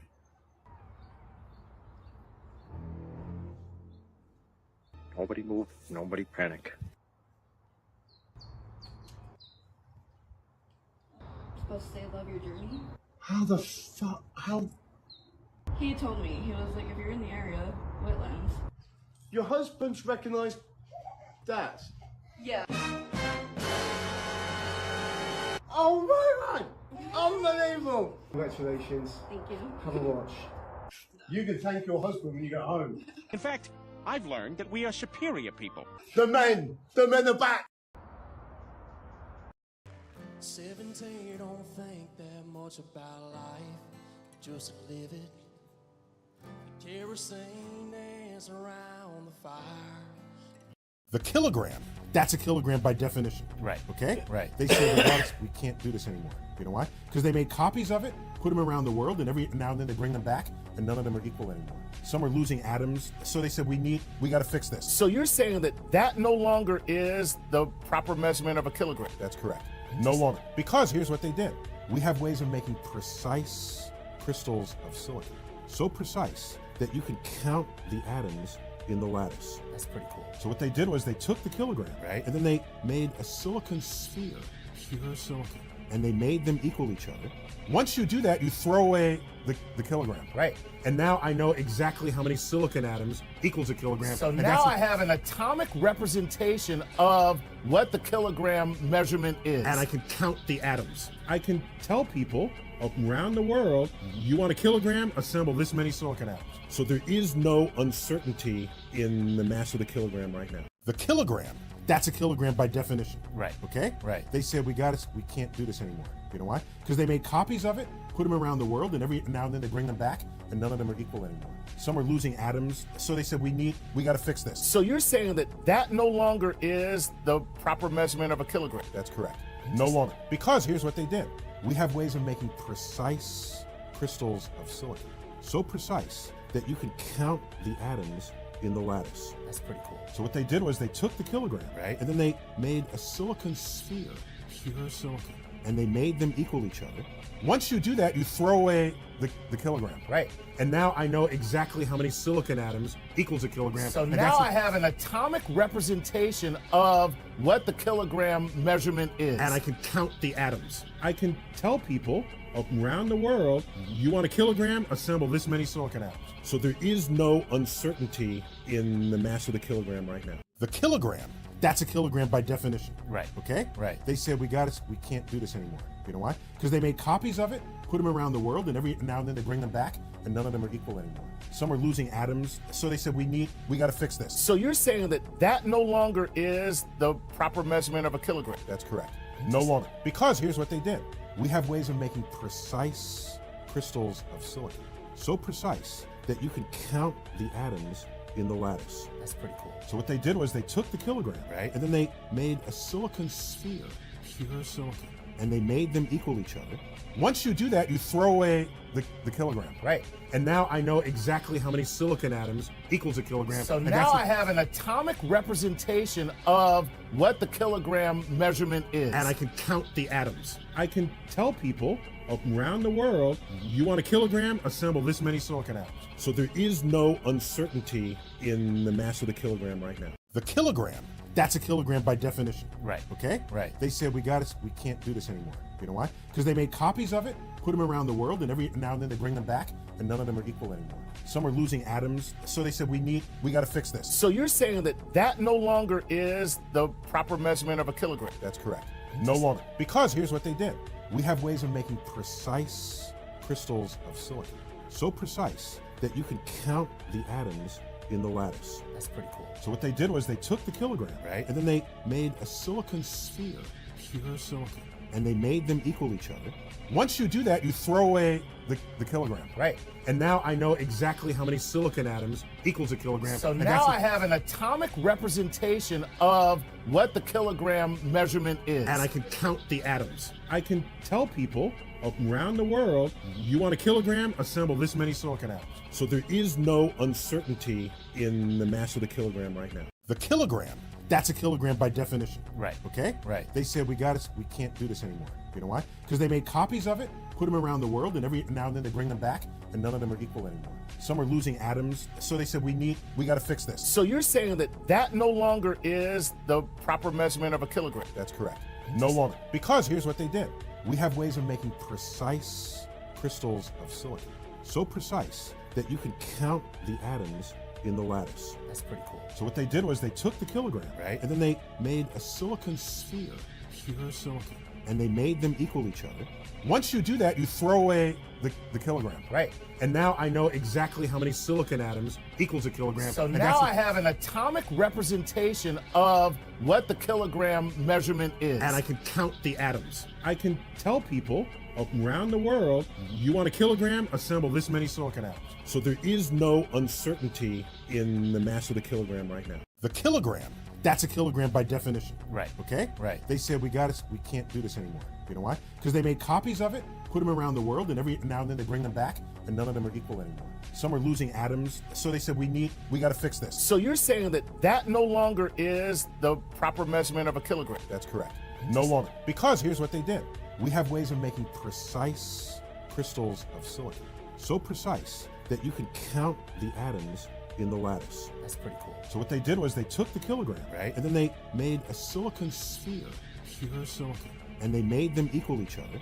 Once you do that, you throw away the kilogram. Right. And now I know exactly how many silicon atoms equals a kilogram. So and now I have an atomic representation of what the kilogram measurement is. And I can count the atoms. I can tell people around the world, you want a kilogram, assemble this many silicon atoms. So there is no uncertainty in the mass of the kilogram right now. The kilogram, that's a kilogram by definition. Right. Okay? Right. They said we can't do this anymore. You know why? Because they made copies of it, put them around the world, and every now and then they bring them back, and none of them are equal anymore. Some are losing atoms, so they said we got to fix this. So you're saying that no longer is the proper measurement of a kilogram? That's correct. No longer. Because here's what they did.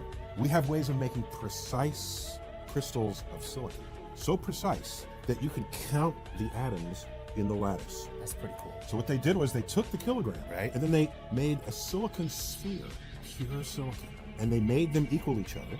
Once you do that, you throw away the kilogram. Right. And now I know exactly how many silicon atoms equals a kilogram. So and now I have an atomic representation of what the kilogram measurement is. And I can count the atoms. I can tell people around the world, you want a kilogram, assemble this many silicon atoms. So there is no uncertainty in the mass of the kilogram right now. The kilogram, that's a kilogram by definition. Right. Okay? Right. They said we can't do this anymore. You know why? Because they made copies of it, put them around the world, and every now and then they bring them back, and none of them are equal anymore. Some are losing atoms, so they said we got to fix this. So you're saying that no longer is.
So my kid's mom called me this morning and asked me if I could give her $300 to help her out with rent.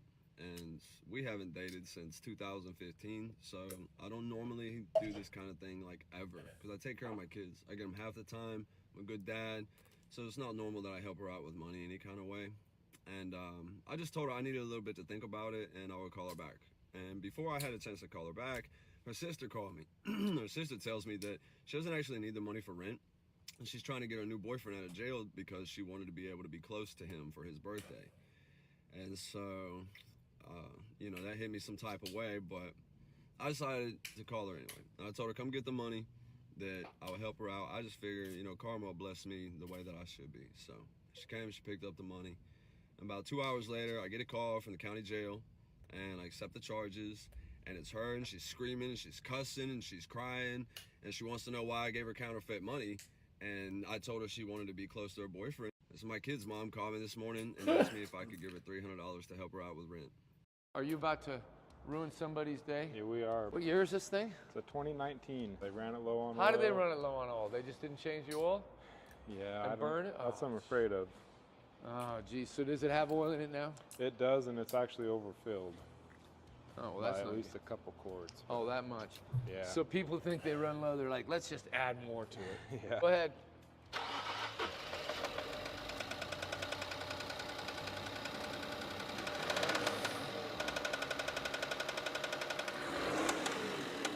Okay, turn it off. Take it up and pull the oil filter. Man, this is a nice car. Yeah. This car's not cheap. I mean, what is this? This thing's probably 60 grand, 60, 70 grand. Yeah, probably. New. I mean, he's got good tires on it. Looks like he keeps it in good shape, except rear fender issue. I think I'm just going to call the customer and give him the good news. If I call the customer, that'll be part 2. Are you about to ruin somebody's day? Yeah, we are. What year is this thing? It's a 2019. They ran it low on. How do fighter jet pilots get their call signs? Forget the Top Gun horse crap where everyone had cool call signs like Viper or Iceman. The reality is quite different. You have your Pigpen, Crash, Torch, and many more. The vast majority of the time, it is something that happened to you or something stupid you did. Your call sign gets assigned to you, and you better not refuse it, or you will get a worse one. If you drink some flaming drinks at the bar and burn your face, you are called Torch. If you destroy a tire while landing, you become Bam Bam. If a guy comes to you at the bar and says, "I like those sweet pants," you become Pants. Food poisoning that results in taking the biggest number 2 in your flight suit while flying an F-14, and you are Pigpen now, and your cockpit is set up like this the next day. There was a guy who was a year ahead of his class in Naval Academy. He and his instructor pilot had intentionally put their plane into a spin for training purposes, but couldn't recover by the minimum altitude allowed, so they ejected. The instructor was okay. The trainee got knocked out on the ejection and came down on a pine tree, with part of the tree spearing his thigh. He's lucky he survived. His call sign? Kebab. How do fighter jets...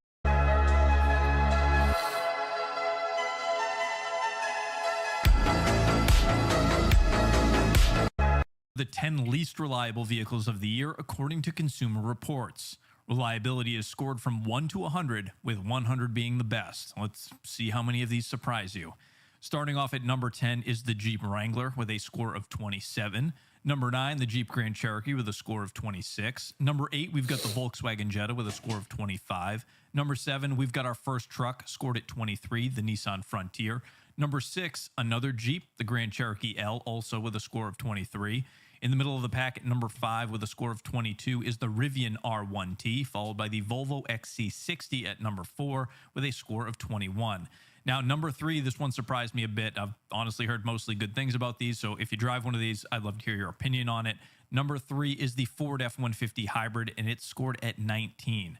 Number 2 is the Volkswagen Taos with a score of 18, which brings us to the least reliable vehicle, according to Consumer Reports. Coming in at number 1 is the Chrysler Pacifica Hybrid. The 10 least reliable vehicles of the year. I asked the security guy, and he said, "No, I'm good." He kind of pushed me away. But Lynn came out and said, "Hey, do you have any trouble with like one of your shoulders?" How do you know my shoulders hurt? Because Jesus knows you, he loves you. I injured this one the other day. That's crazy. No way. Here, let me pray for that. Let your shoulders be healed in Jesus' name. New rotator cuff in Jesus' name. Amen. That's crazy how I'm... Check it right now. Tell me how it feels. I don't want to do that right now. You gotta do it. I might start crying or something. No, it's okay. You know why? Because we're raised our whole life to wonder like who God is, and then we see. I'm at home, baby. I'm at home, my brother. Tonight the music sings so loud. I wish that we could lose this crowd. Maybe it's better this way. We love each other with the things we want to say. We could have been so good together. What's the worst that could happen, right? Well, are you sure you want to know? Are you sure? Are you sure? Well, I don't know if you want to know, or do you?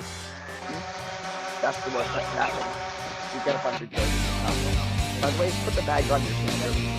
So I had a rule in every casino in Vegas, and this is not like for sure, but I'm pretty sure I'm the only one in Vegas history that had this rule. There was one guy, I'm not gonna say his name, who always sat with me at every table. He was allowed to spend my money as if it was mine. He can place a bet for me, he can pull from my markers, he can pay my commissions, he can take the chips off the table and put it in his pocket. And that's what he did. And all the casinos agreed to let me do that with him, right? So what I would do is I would me and him would discuss it. What is the stop loss? What is the stop win? So he would know my number. So he's counting my chips while I'm focused on the game. Because imagine every hand I play, I have to like recount the chips and do more. Like this math here is a distraction. So I had a rule in every casino in Vegas, and this is not like for sure, but I'm pretty sure I'm the only one in Vegas history that had this rule. There was one guy, I'm not gonna say his name. Are end grain cutting boards really worth it? For the customers, they're a lot more expensive than a normal cutting board, and for us woodworkers, it takes a lot more time. So I guess the real question is, do those cons outweigh the pros? And you might not like my answer in the end, but here's what I think. But first, right here, you can see what makes an end grain cutting board. As you saw, I took the face grain and I rotated it so that the end grain is now facing upwards and is your new cutting surface. And the purpose of this is because end grain is more dense than face grain, which makes it more resilient to damaging and scratches. But back to the question, is it worth it? For me personally, I'm a woodworker, so I actually don't need an end grain cutting board. I can use a face grain cutting board and damage it, scratch it up, and whenever I want, I can sand it and surface it back to good as new, and I can repeat that process over and over again. But for anyone who might not have the time or resources to do this, then maybe an end grain cutting board is the right option for you. Are end grain cutting boards really worth it? For the customers, they're a lot more expensive than a normal cut. How did that just happen? It's Steve the guardrail guy. This is one impressive guardrail and terminal test. But let's talk about what impressed me. You know, that debris field, there's virtually no debris field. That's impressive, but it's not the most impressive thing I see there. That impact angle, 5 degrees, and it somehow doesn't gate it. It kind of turns the vehicle and absorbs the kinetic energy. That's impressive, but it's not the most impressive thing about this test. 77.5 miles per hour. That's impressive. No guardrail end terminal has been crash tested to those speeds. That's impressive, but it's not the most impressive thing there. What's impressive to me, and most impressive, is this crowd. It's made up of state DOT officials that Dr. Dean Sicking had the confidence in his product to run this unprecedented test in front of them. That's impressive. How did that just happen?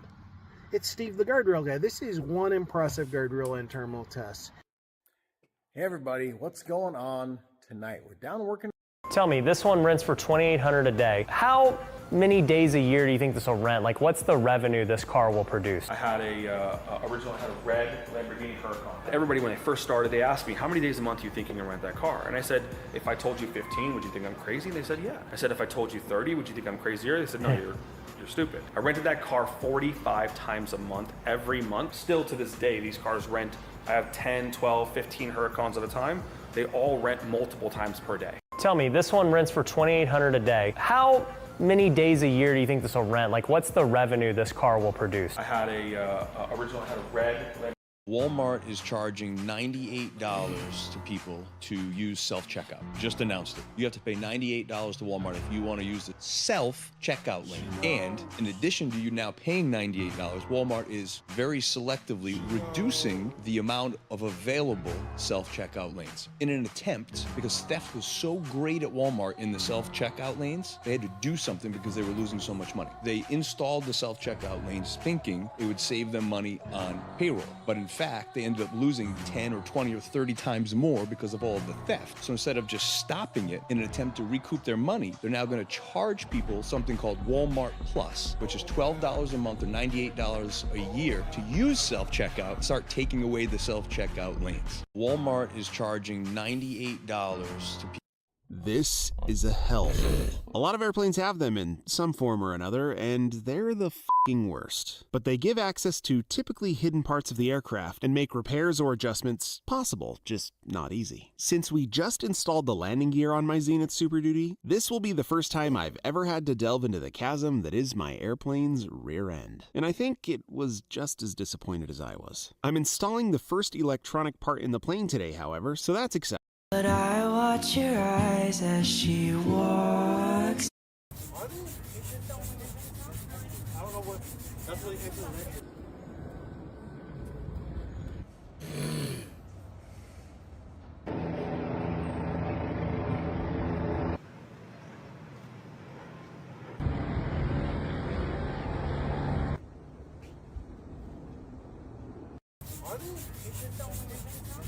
I don't know what.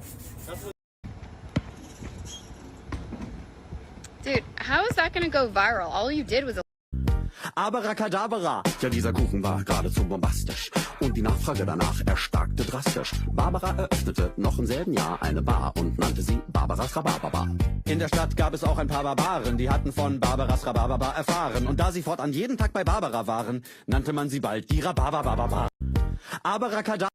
Are you having anxiety about promoting your business? Hi, my name's Rochelle. I'm the go-to coach for coaches, helping you land your ideal clients and raise your revenue in your business. Marketing, advertising, getting yourself out there is crazy.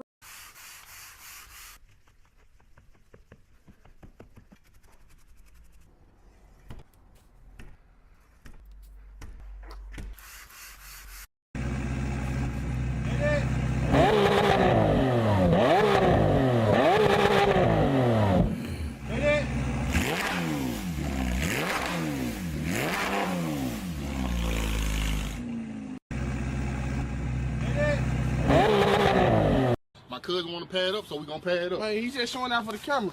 Finna show what I do on Instagram. Come on, you still talking, big boy. You know this. You got my shoulder pads on. All right. But you still on? Come on. All right, let's go. Down. See it. Tony. Boy, that's what happened messing with prime time, baby. Yes, sir. Tony, pad up challenge. Let's get it. My cousin want to pad up, so we gonna pad up. Man, he's just showing out for the camera. Finna show what I do on Instagram. Come on, you still talking, big boy. You know this. You got my shoulder pads on. All right. But you still on? Come on. All right, let's go. Down. See it.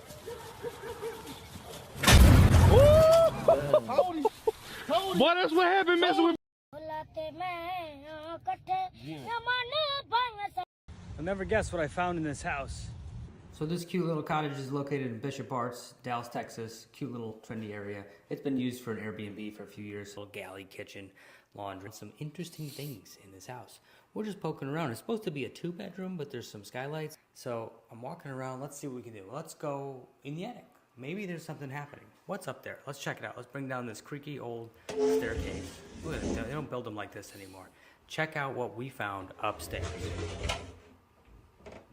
A finished bedroom, media room, something. Look at all these lights and windows coming through. Finished without flooring, but finished. And then what? A full bathroom upstairs. Have you ever seen anything like this? What is happening at this house? What was going on?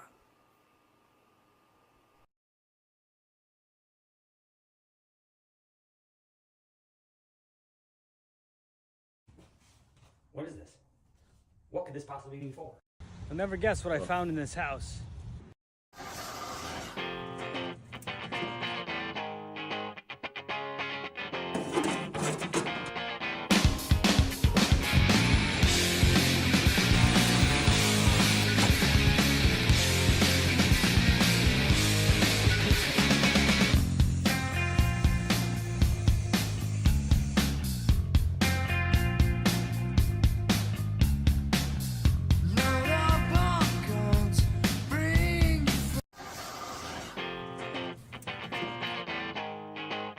This boy is a genius. He took some CDs and drilled holes in them. Then he put copper wire through the holes and wound it around the CDs. When he finished, he made coils on the discs. They tested it and found that when they connected the wire to the coil, it made electricity. Next, the boy made a small motor work by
So to start out here, I want to just go through the things that we have on the table for you to see.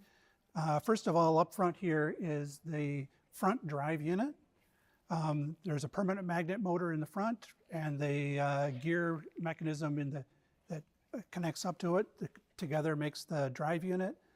And this one has also an integrated inverter that is packaged on the end of the gear mechanism, the drive unit.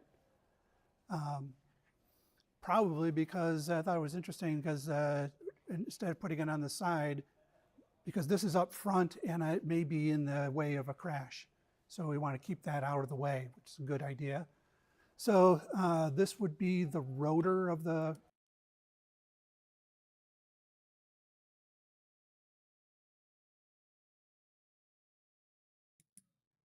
I've recently had a fascination with tailsitter VTOL aircraft. VTOL stands for vertical takeoff and landing, and tailsitter just means they take off and land on their tails before pitching over into an airplane with wings. I love the simplicity of tailsitters because you just pitch the whole body over to change flight modes. But with all that wing area potentially facing the wind and hover, they can suffer from lack of control authority, which makes them harder to fly. This little guy tries to remedy this by using 4 motors like a quadcopter to get more control, and some biplane wings for lift and forward flight. This definitely works and is plenty controllable, but then you have all this extra stuff creating drag and forward flight. Plus, a biplane design like this actually isn't that efficient despite twice the wing area. If only there was a way to take a highly stable and controllable platform like a quadcopter and somehow unfold it into a single large, efficient wing for forward flight. Oh yeah. Let me show you how I built this thing. I started out in CAD land with the intention of being able to 3D print the entire airframe. My primary goal was to create a very high aspect ratio wing for forward flight. Aspect ratio is just the geometric ratio of the wingspan to the wing chord. Since a large portion of a wing's drag is produced by induced effects from the tips, a high aspect ratio wing gives more total lifting area for proportionally smaller wingtip drag penalty. In an extreme case, a wing with infinite aspect ratio has no drag losses from wingtips because it doesn't have any. This is why gliders typically have very long, skinny wings to increase efficiency. In addition to high aspect ratio, I obviously needed a strong and reliable folding mechanism. Generally, it's a bad idea to have a discontinuous wing spar, let alone one intended to fold, since the lift forces while in flight are doing their best to fold the wing on their own. Too much lift and too little wing strength causes catastrophic buckling of the wing, which is not ideal. So clearly this joint needed to be strong. It also needed a high-strength actuator to allow it to fold on command without backdriving under the forces of flight. Eventually I settled on using this high-torque linear actuator, which is allegedly good for 40 pounds of pulling strength. I 3D printed some test parts and assembled this mock-up to test the concept. The linear actuator is fixed to the folding wing segment and pushes and pulls on a little offset linkage connected to the inboard wing segment. This causes the two pieces to rotate. Inside the joint pieces are just a few small bearings and a carbon rod to serve as the axis of rotation. What you're seeing is the result of tons of designing and iterating to get such a strong joint with as little mechanical slop as possible. If I couldn't get this part right, the rest of the project would never get off the ground, literally. But luckily I was pretty happy with the strength and overall actuation, so it was time to focus on some other design elements. I sized this thing to use standard drone motors with a 4-cell LiPo battery for power. I printed those parts using lightweight PLA filament. This was my first time 3D printing an airplane.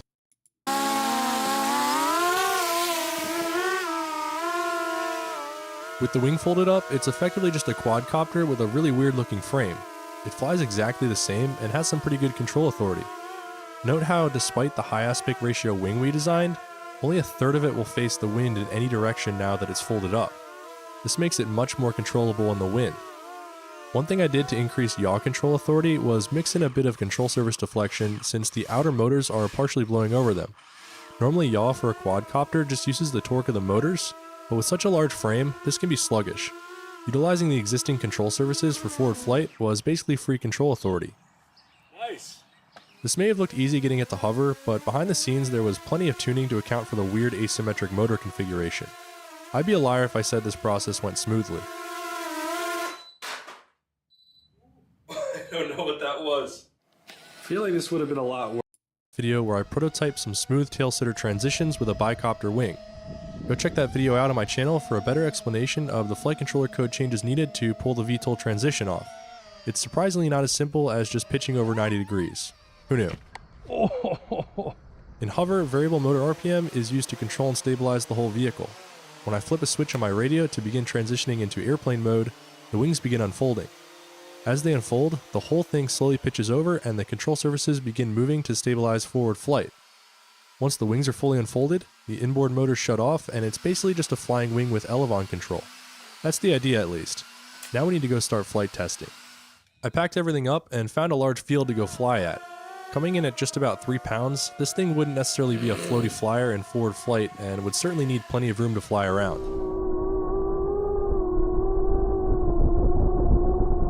When testing a transitioning VTOL like this, it's best to start from a known flyable configuration and slowly work your way into the next configuration. So what I'm doing is only transitioning part way into forward flight. If anything starts going wrong or feels weird during the transition, I can always fall back on my hover flight mode that's been tuned already.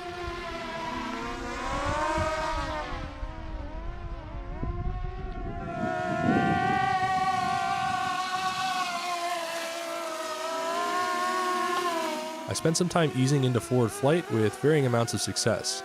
Some attempts went very smoothly, and others seemingly increased the weight of my pants. Whoa! Whoa! Oh my God! In this flight, you can see some nasty oscillations starting to form. So all I did was switch back into hover, and it quickly recovered. Whoa! Despite some of the scares, I had a fun time feeling out how this thing handles in the sky. After a little bit of adjusting at the field, I was finally comfortable enough to do a complete lap or two while half transitioned into forward flight. As tiny oscillations started to form, I was able to manually prevent them from growing. But going any further toward forward flight still proved to be too dangerous without risking crashing, so clearly there's still more tuning and adjusting to be done on the flight controller side. Whoa. That's so scary. It's terrifying. It looks so cool though. I know exactly what kind of changes I need to make after getting this experience flying at the field, so now it's time to go back home with what we learned and make them happen. That's where I'm going to pause this video and pick it back up in the next one. I think I can get this to work, but I just need a little bit more time to work through the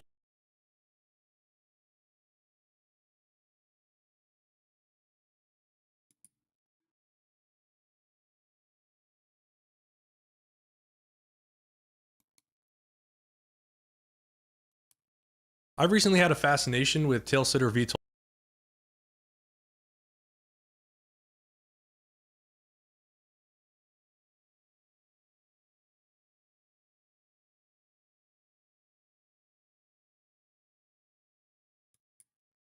In today's video, we cut deeper as I test the limits of the world's most powerful desktop diode laser. We will max it out as I attempt to slice through solid steels, stainless steel, brass, aluminum, and even copper. Why cut metals in the first place? I will attempt to prove its usefulness as I create a metal product that's thick and durable that would be sure to sell. Then, like I promised in the last video, I buy an Xtool multicolor screen printer kit for one of you. I want that. Did I sell my 20 clocks, or did I have to sell my overly expensive hairless cat Norman? Plus, be on the lookout in this video to win, as I still have more machines to give back to all of you in this incredible laser community here on YouTube. Set your focal point as we turn it up to 11 with this 70-watt diode laser. Who, by the end of this, might just earn the title of Desktop Plasma Cutter.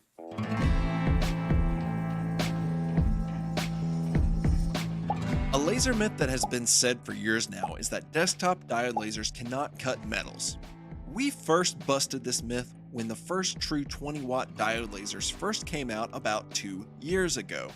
An article was even published about my findings by a reputable technology website. So, if it's on the internet, it has to be true, right?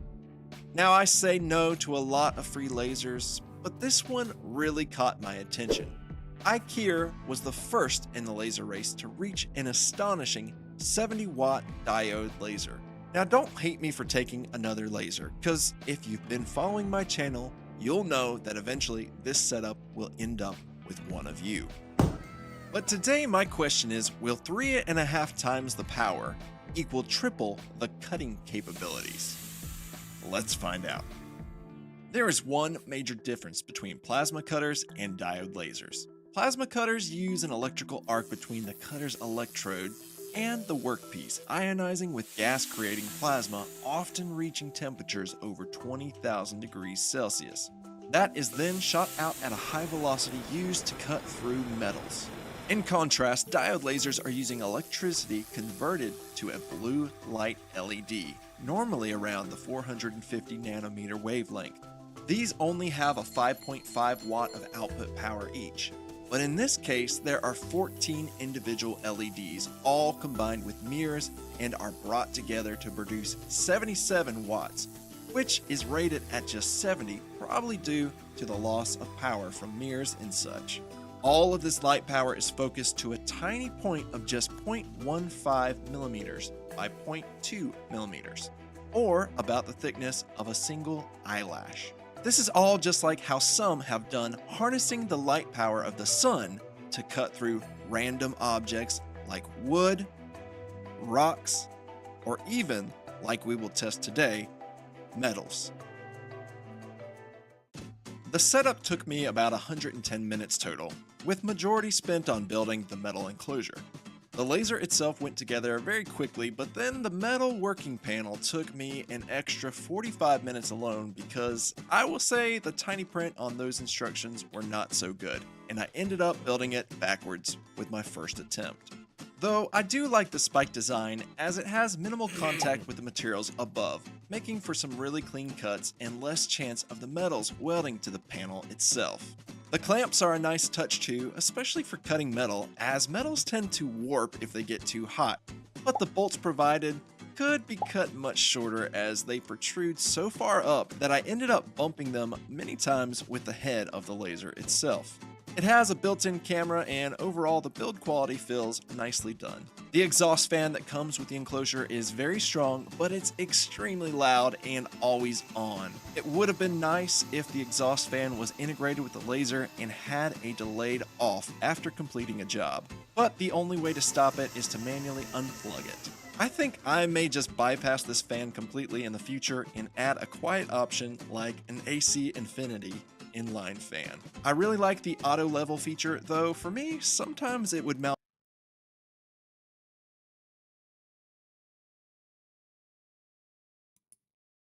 Now, do you agree that Brent Primus, good right out of the counter right hand from Chandler, and now Chandler looking to seize the opportunity. What an amazing start to this fight as Chandler continues to have problems with his left leg. Glory from Brent Primus. You gotta wave it off. You cannot stop and have him check it out. Should be the Bellator lightweight champion.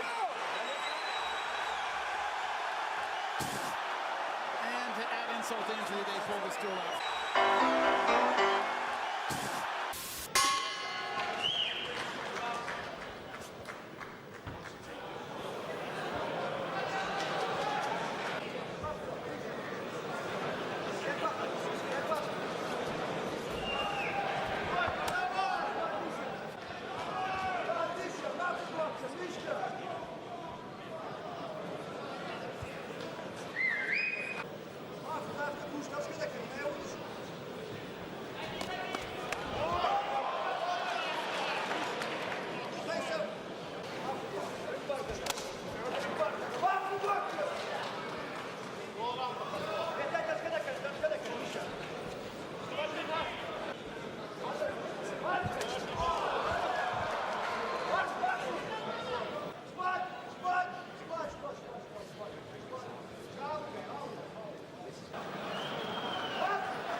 In their tongue, he is Dovahkiin, Dragonborn.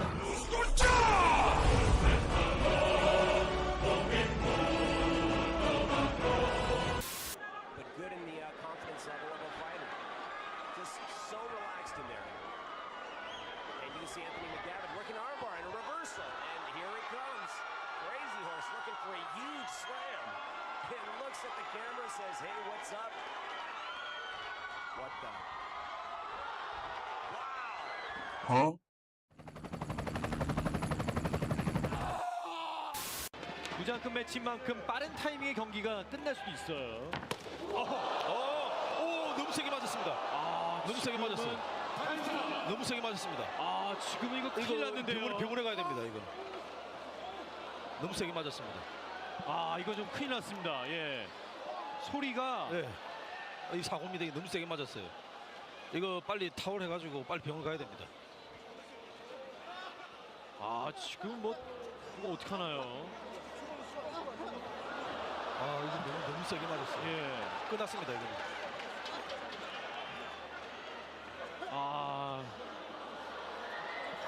지금은 이 거의 뭐 폭약 소리가 나듯이 엄청나게 큰 소리가 났어요. 저도 이 격투기 바닥에서 지금 거의 20년이 다 돼가는 사람인데 이 정도로 크게 맞은 건 저도 처음입니다.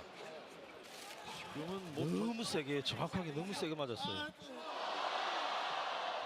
지금은 저희가 뭐 깜짝 놀랄 정도의 큰 소리가 났어요. 지금 노대가 뭐 있긴 하지만 뭐 거의 무용지물에. Fire off, get out whenever he wants. Cazares needs to really put the pressure on him, make him uncomfortable. Halfway through round one. Big right They hand. KO'd each other. The fight is over. Oh my goodness, They both ladies and got gentlemen. dropped. Both of them. And Vasquez is declared the winner. Look at this here, ladies and gentlemen, as we go to our instant replay. Vasquez comes training, both of them landing the hands. Oh my goodness! Vasquez is out cold, and Cazares is, here we go, one more time. Both fighters landing right hands on each other. Trying to push the corner again to the rope. He fell right down to the mat, Frank. He heard it, came across our broadcast booth, running over Brandon. There he goes, he falls through there.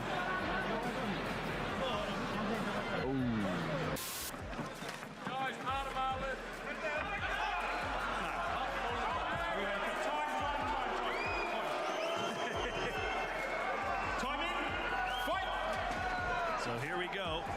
Neutral. There you go. Put it on eBay.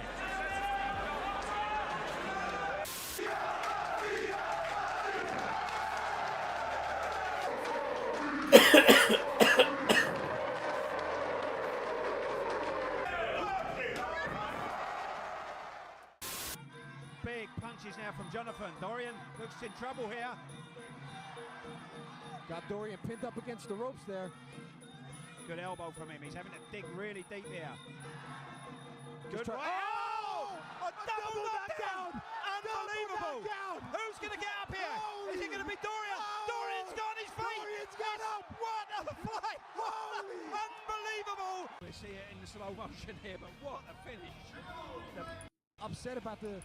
То, что он сейчас, то, что соперник делает, отдавливает хорошо, Александр не получается. Да, пока нет, ничего не удалось Бэнксону. Первый натиск Бэнксона не удался, партер не получился. Кстати, Александр Емельяненко часто страдал из-за своей выносливости и так. Вот и все. Ну это что-то вообще непонятно. Да, как ты говорил, что джебы, они...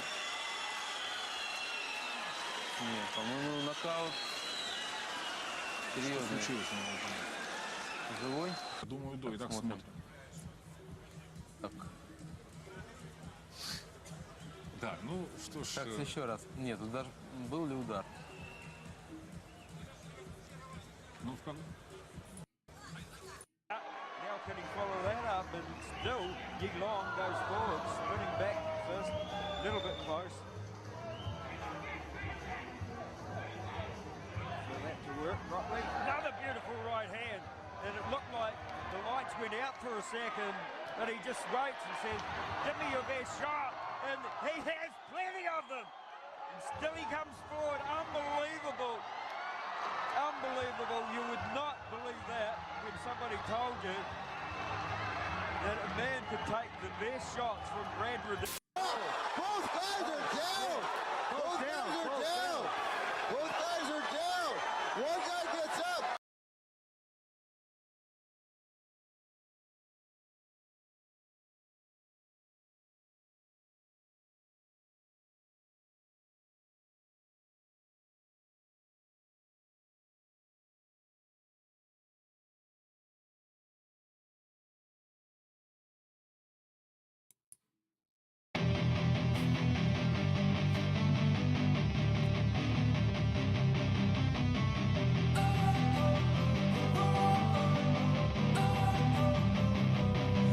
wanna sleep in, cause I got something to prove. I gotta take what I hate and finally make a move. I think of you and all the shit you don't do. Well, I'ma make hella sure that I don't become you. I have no regrets, yeah, I'll tie up my chest. I'll never forget what it's like to be in debt. Been stabbed in the back bed, I'll show you what happens. Pass me the mic and I'll show you with action. I feel this pain, you already know. Turn that to gains, let my money show. I've got these things that I can't let go. Watch me turn this life into something that you can never own. I feel this pain, you already know. Turn that to gains, let my money show. I've got these things that... And with this road I'm headed down might lead, I guess that's just the cowboy in me. The urge to run, the restlessness, the heart of stone I sometimes get. The things I've done for foolish pride, the me that's never satisfied, the face that's in the mirror when I don't like what I see. I guess that's just the cowboy in me.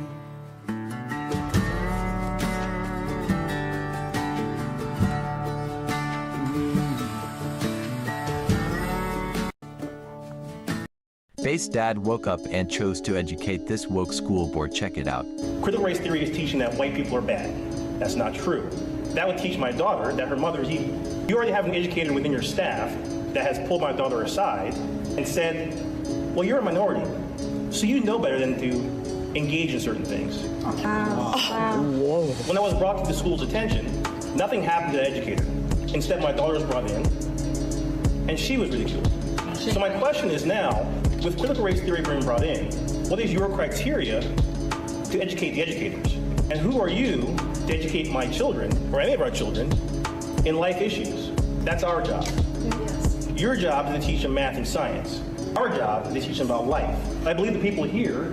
Wendy's is the first restaurant to introduce surge pricing. So they spent $20 to $30 million putting new digital menu boards at a variety of their Wendy's locations. So surge pricing looks something like, if a Tuesday morning, there's no one in the restaurant and there's one car in the drive-thru, well, your sandwich might cost 99 cents. However, if it's a Thursday afternoon and the restaurant is full and the drive-thru is full, you can look up and see your sandwich go from 99 cents to $3.99 because of increased demand. And people aren't losing their mind about this, so that's repackaging the same poison pill and shoving it down people's throats because we aren't paying attention anymore. Wendy's is the first. This controversial hand caused drama at the poker table. Schwartz has bluffed his way to the river and bets nearly half the pot. Butaroni holding jacks has some thinking to do. Clock. Clock has been called. It'll be 1 minute. At the end of 50 seconds, it'll be a 10-second countdown. If I say the word zero and there's been no action, that hand will be declared dead. Is that enough time? I mean, maybe it just, I don't know. Didn't seem like enough. It didn't seem like a long time. Seemed like it to me. That didn't seem like a lot of time for that. Thank you, Max. 10, 9, 8, 3, 2, 0. And Schwartz shows. Make me sweat. You realize, though, just in fairness, that when you're in a tank, after about 2 minutes, he has the right to call. I honestly didn't. For me, it felt like a million. No, it really wasn't. I know it felt like it. It felt like it was an eternity. No, I hear you. I haven't been at the Thunderdome before. I'm not Daniel Negreanu. No, it's all good. This controversial hand caused drama at the poker table. Schwartz has bluffed his way to the river and... Hey, Mr. Mufu, check this out. I thought that was a trick in videos that you reversed it or something. Oh. Let's lower the bar so you get a feel for it. Your body. Oh. I just feel like there's a lot of weight. Okay, well, I mean, we can start adding some weight to you with a weight vest. Right. You are now at 183.5. Ah! 201.5. All right, let's go. Let's go, let's go. Ah, yes! Yeah, we can go up 50. Shut up. 252.5. Oh, the jump is going to be harder than anything. Oh, my God! See if I can do it again. Yeah. God, you just destroyed everyone's excuses if my body weight or lower. Wow. All you bodybuilders out there that weigh 250, this is still possible. You just got to work on it. That's all. Stay flexy, I guess. Whoever designed these little black dots around the edge of a car windshield is a genius. So do you know what it's really for? It's rumored that 99% of drivers don't know. It's not just a random addition by the glass manufacturer. The area and position of these little black dots on the glass is actually carefully designed and calculated by the manufacturer. If you look closely, you will find that the closer to the edge of the glass, the bigger the black dots are. The closer to the center of the glass, the smaller the black dots. It turns out that these small black dots play a very good transition effect.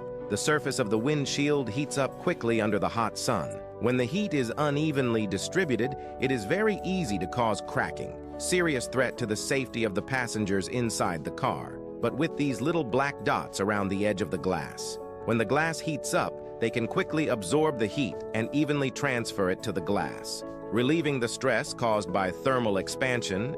Whoever designed This is why you don't buy DeWalt's. It's trash. Breaks in like 2 weeks. Can't handle the cold. Don't look like my phone. This girl has the world's best job. Look, she's driving a truck, but she seems to want to wake someone up. Indeed, there's a man in bed slowly waking up and getting up. He removes the blanket, enters the truck, and now starts driving. This girl takes his place and goes back to sleep. But in fact, these two people are actually married, and they both have the same job. They're truck drivers. To be efficient, they take turns driving and sleeping. This way, they can work while being together all the time. They even have their dog tagging along. Beautiful. This girl has the world's best job. Look, she's driving a truck, but she seems to want to wake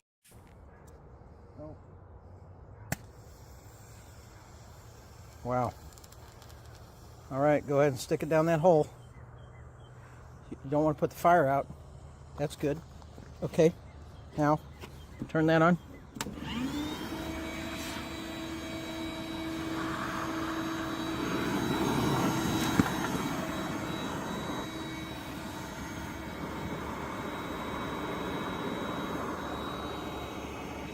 Wow. All the mole holes are getting filled up with smoke.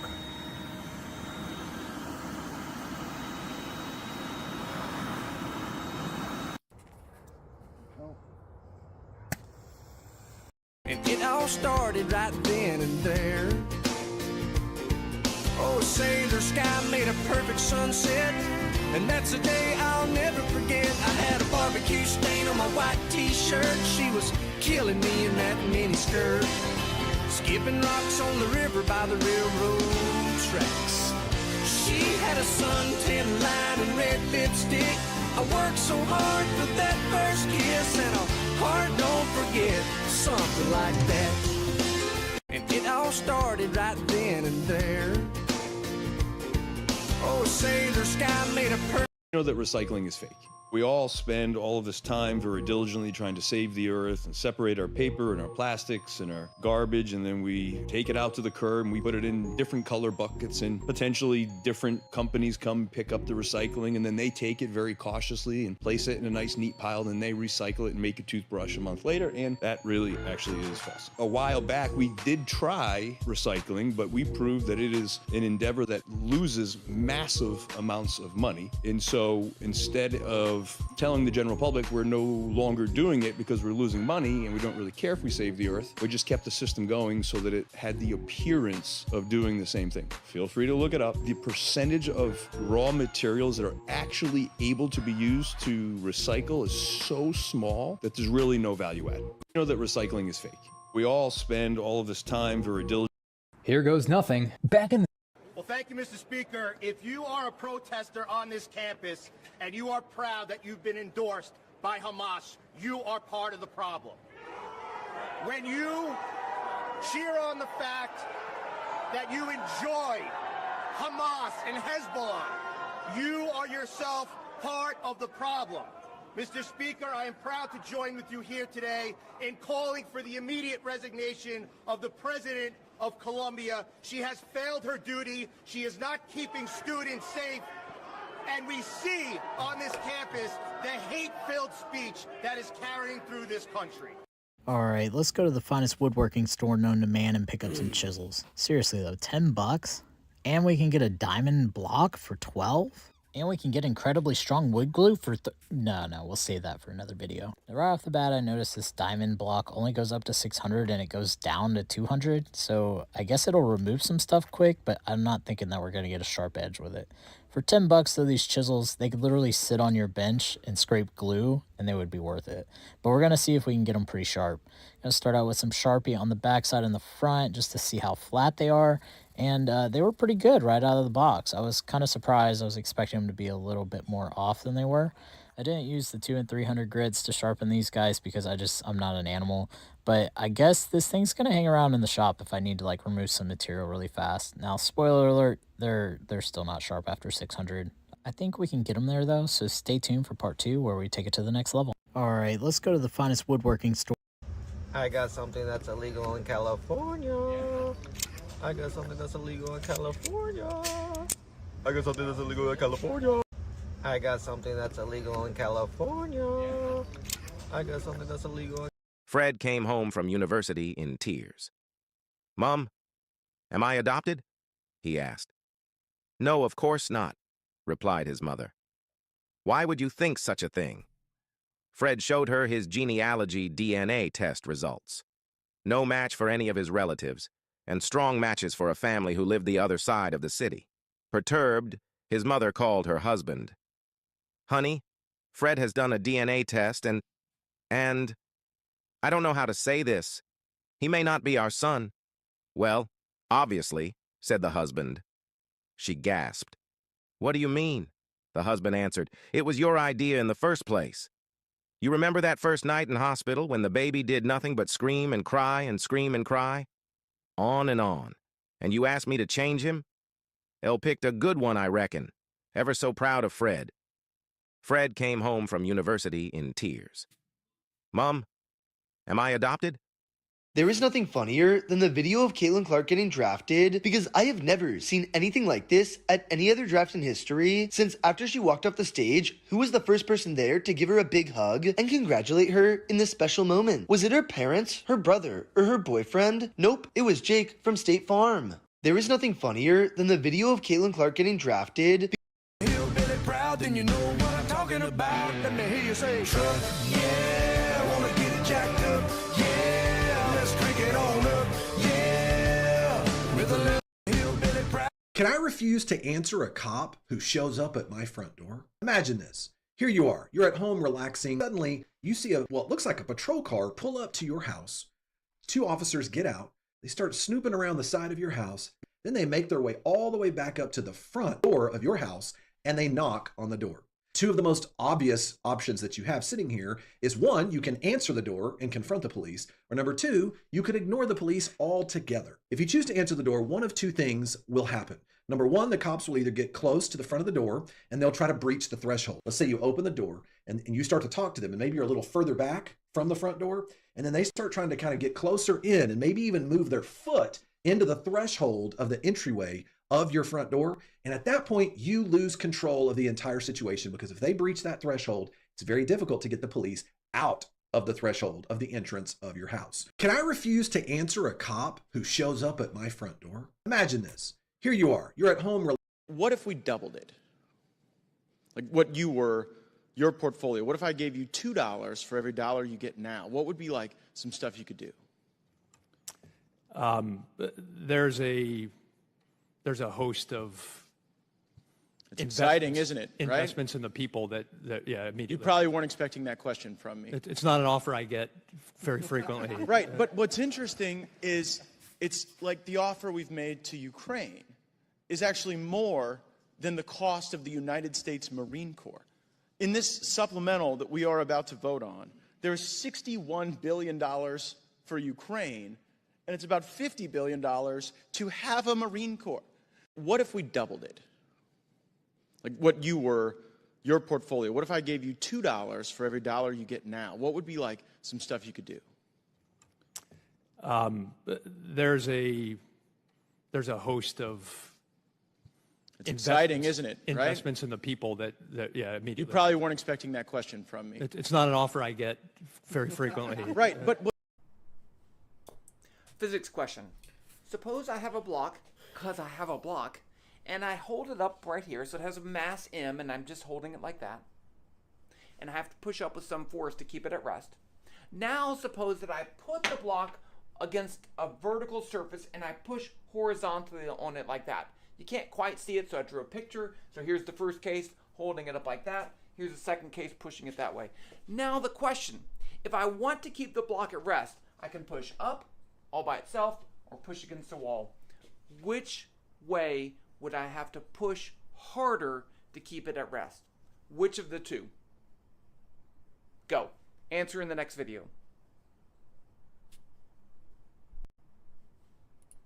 Physics question. Suppose I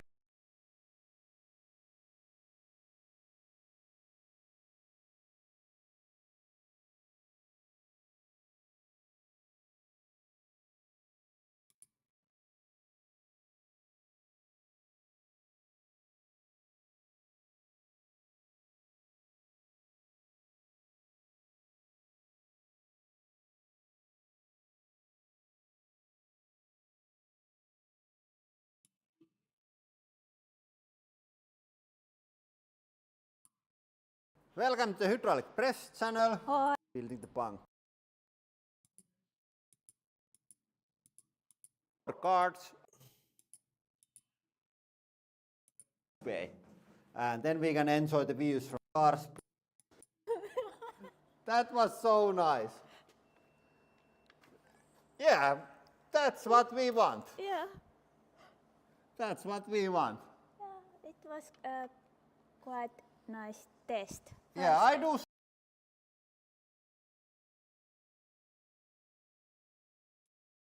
This is the Octopus Garden, the biggest known aggregation of octopuses on the planet. Here, thousands of creatures have come together in one spot, about 2 miles below the ocean surface. The garden stretches along the coast of Central California, but despite the name, humans didn't create this place. It's all natural. Researchers first stumbled upon thousands of octopuses nesting on the deep ocean floor in 2018, shocking people worldwide. It took researchers several years to thoroughly investigate, but they finally pieced it all together, and they had a lot to figure out.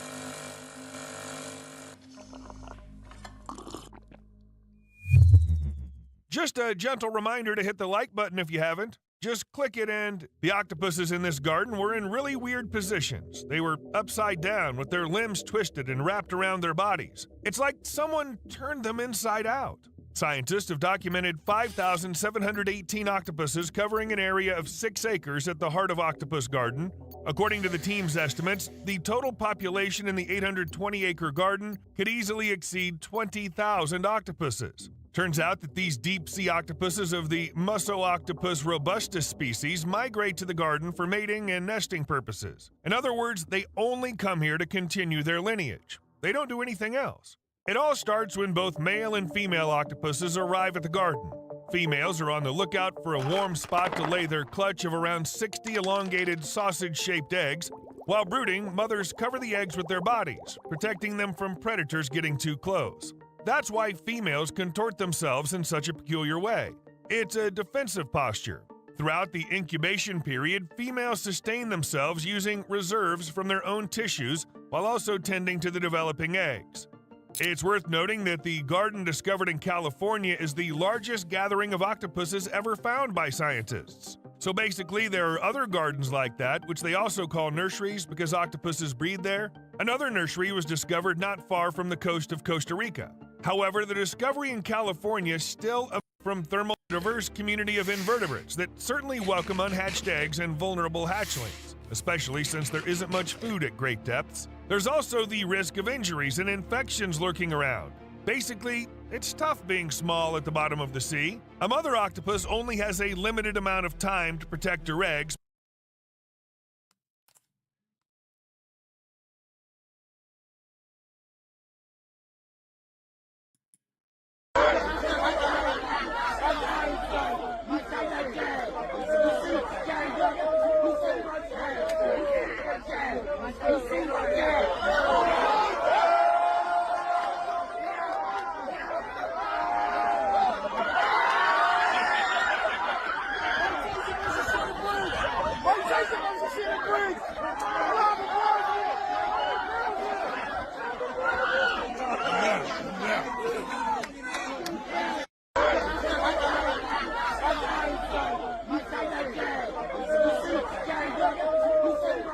If you're a friend of everybody, you're enemy to yourself.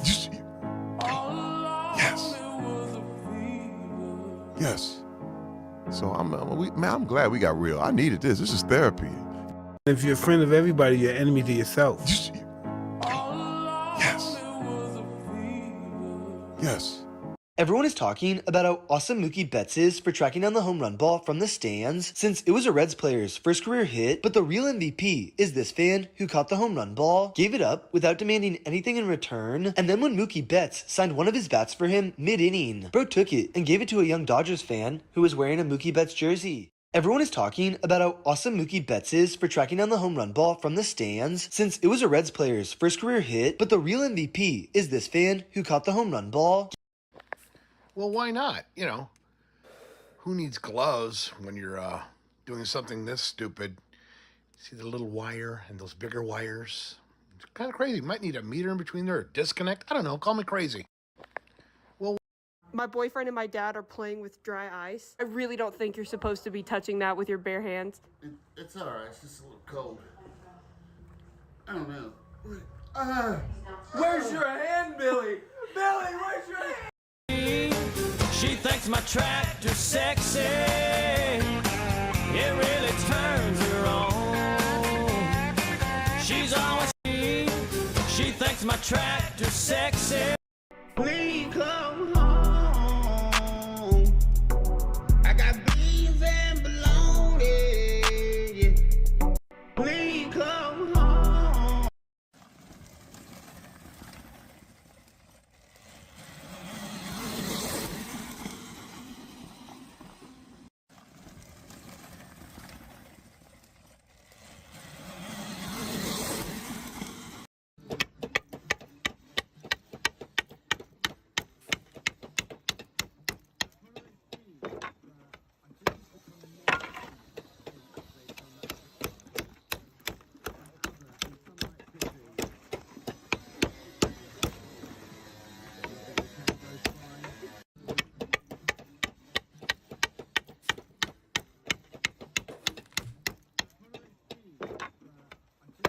Hey, I didn't want to bug you on the car cruise yesterday, but you're a car expert. I want to see what you thought about my custom Mustangs.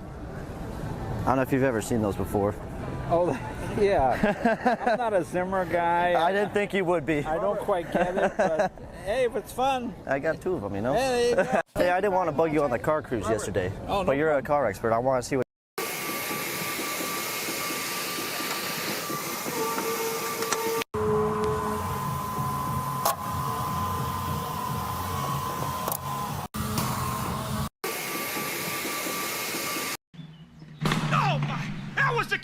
Kenneth. Everyone get your heads down! Kenneth. That was a drive-by attempt, Frank! Kenneth, that was a neighbor's car backfiring. They're coming for the end! Kenneth! They're coming for...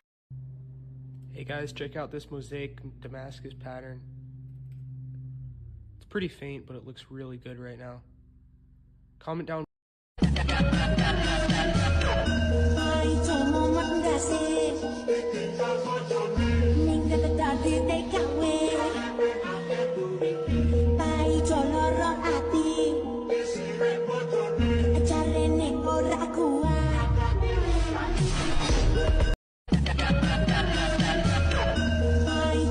Does that look right?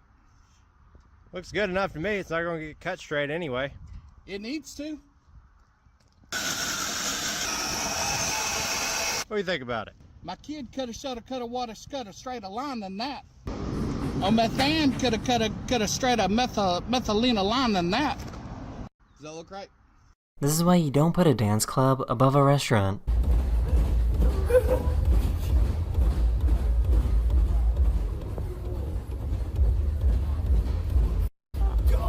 Igualito a mi papá, y hasta los mismos gustos, me regaló su super. It's my pleasure to introduce you to the Dallas Cowboys' newest player. Well, great to have you, and we're going to step up and do.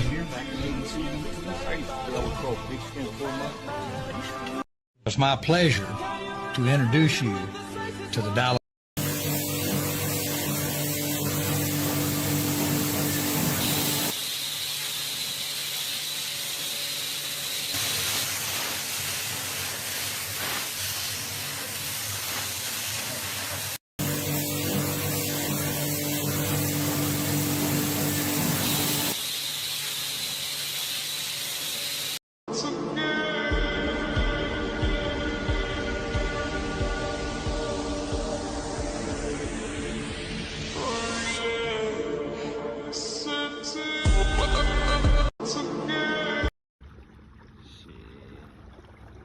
They said nigga ain't have a boat. What was they talking about? Shit, niggas be having a boat, baby. Yeah.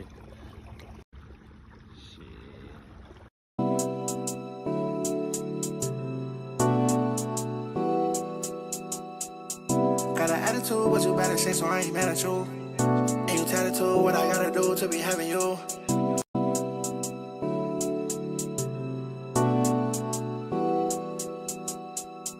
Got an attitude, what you better say, so I ain't mad at you. Ain't you tattooed, what I gotta do to be having you?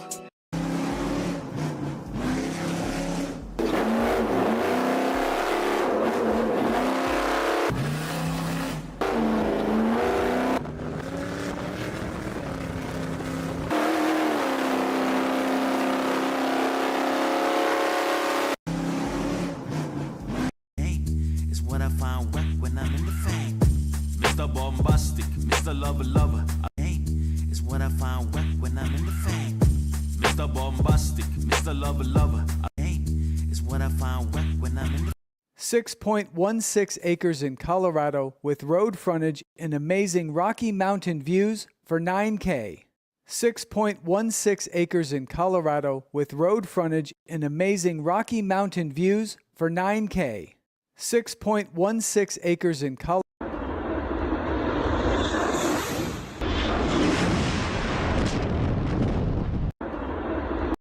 I just bought this Subaru WRX for $40. The story on it is that this guy bought it for his son and it needed a bunch of work done, so we sent it to a shop. The shop did a new turbo and some random stuff, but it ended up sitting there for 2 to 3 years. Some guy came along and tried to steal it, broke the driver's window, hammered out the ignition, and left it like this. The car is a clean title, 111,000 mile, 2003 WRX. It looks like it was underwater because there's this thick layer of moss and grime, whatever this stuff is, and it was really hard to get off with the pressure washer. Turns out that the STI spoiler and the STI hood scoop were both repainted with cheap paint, so this pressure washer just pretty much wiped off all the paint. Thankfully, this hood scoop was like this cool green carbon fiber, and I think I might keep it green. Since they broke the window and the ignition, there's glass everywhere, and also a cat got in there, and it stinks and smells like cat. I just bought this. Well, what do we have here? All right. Self-tapper, sheet metal screws, something rather like that. Going into plaster. Oh, yeah, that ought to hold. Nice fine thread on that. Oh, yeah, couldn't put a lug in the panel, though. But you know what you just paid for. Oh, yeah. So exactly how much time are you giving your God to make this happen? Because I ain't got all motherfucking day. And secondly, when this inevitably doesn't happen, will that be evidence enough for you? This is an industrial strength electromagnet. The hook goes over the 16-pound bowling ball. And now let's hook it on. Negative to the negative side, the positive to the positive side. Watch this. Should work. Let's see if it works. That's an industrial strength electromagnet. And when you're ready to drop it, just cut the power. This is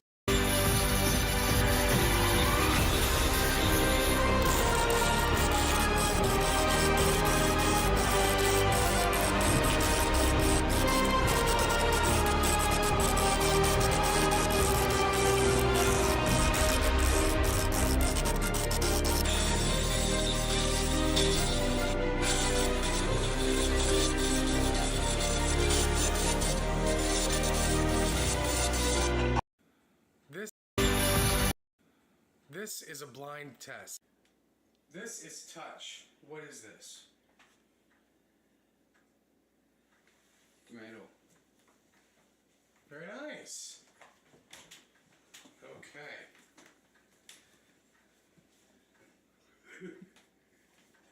This. Go ahead. Smell. What's that smell? Take your blindfold off. Take your blindfold off.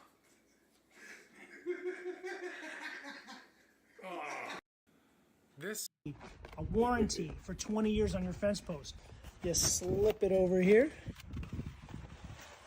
That's the line where you're going to bury. This part of the post is exposed. That's okay. The crucial area is where water, earth, and air mix. That's what will rot your post out, and that's where you want to make sure this is doing all of its work. And we just burn it on.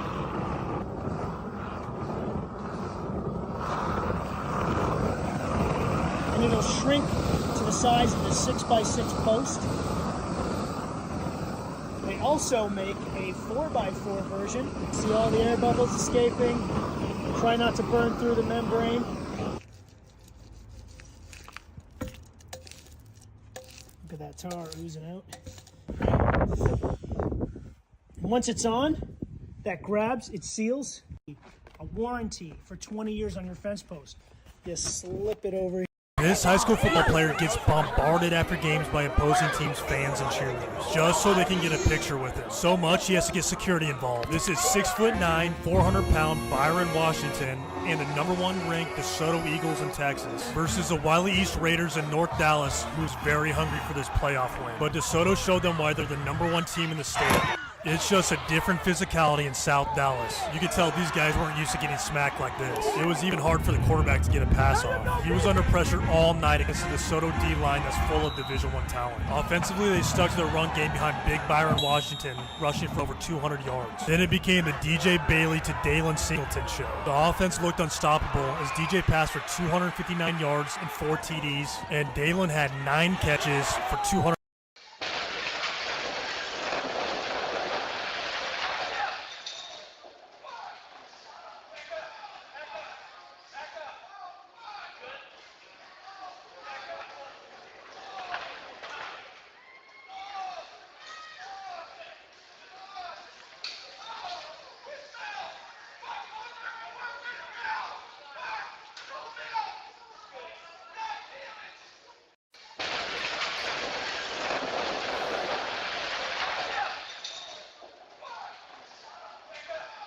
Why do you trust the Quran to tell you the truth about God? Because the Quran is factual in many places, a bit ambiguous a few places, and I believe that. Because I see the authenticity of the Quran. You can't show me 2 different versions and say these are both from God. I only see 1 version. When I see 10 different versions, I question it. Coming from God? How do we have 10 versions? Did God write this, or did the believers of God write it? They changed it? But when I only see 1 version, and I can show you the change of authenticity, and I believe it.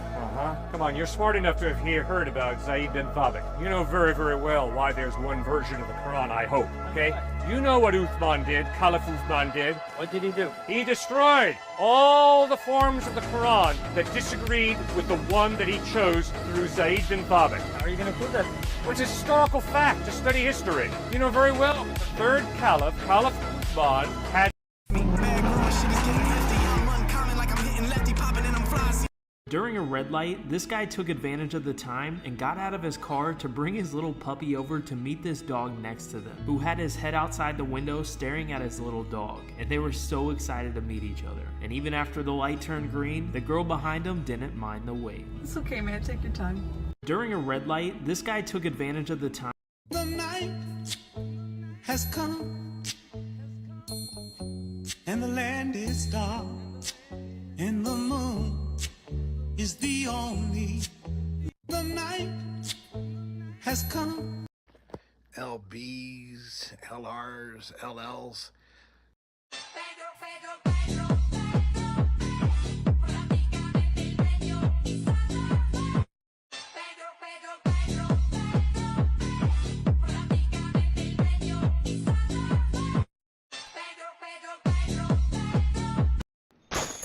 The balancing nail puzzle. Can you balance all of these nails on the head of this nail? It's hard to do unless you've got a strategy and a plan. Here's my plan. Watch.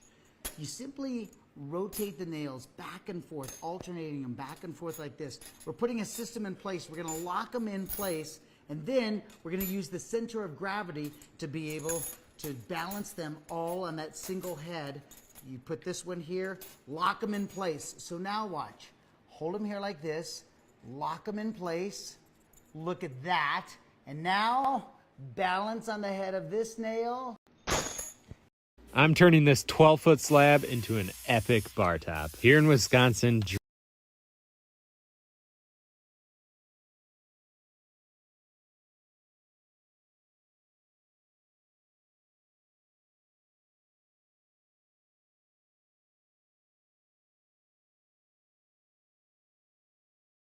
You're lucky you got that promotion.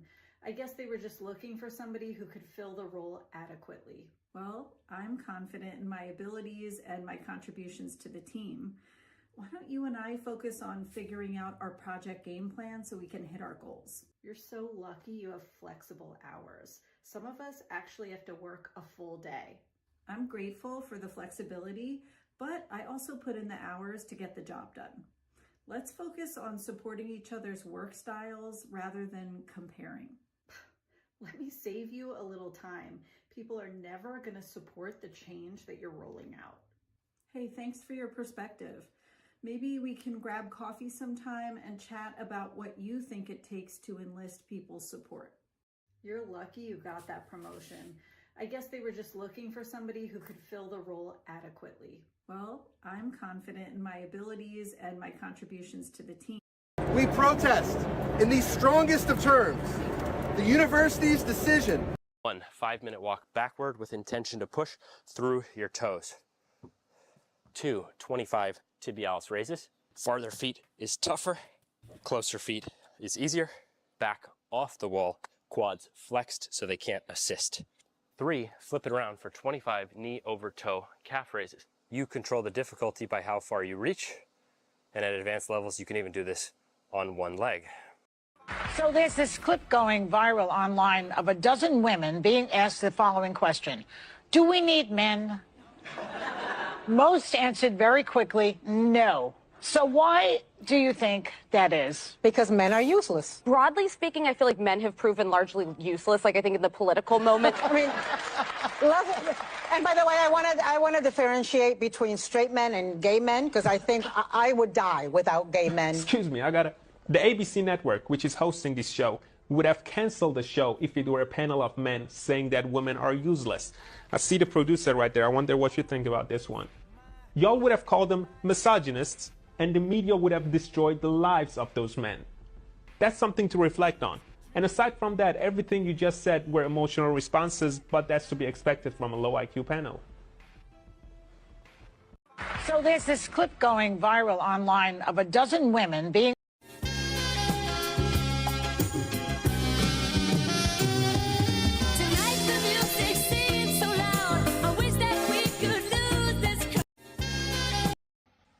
Do you have your weapon on you?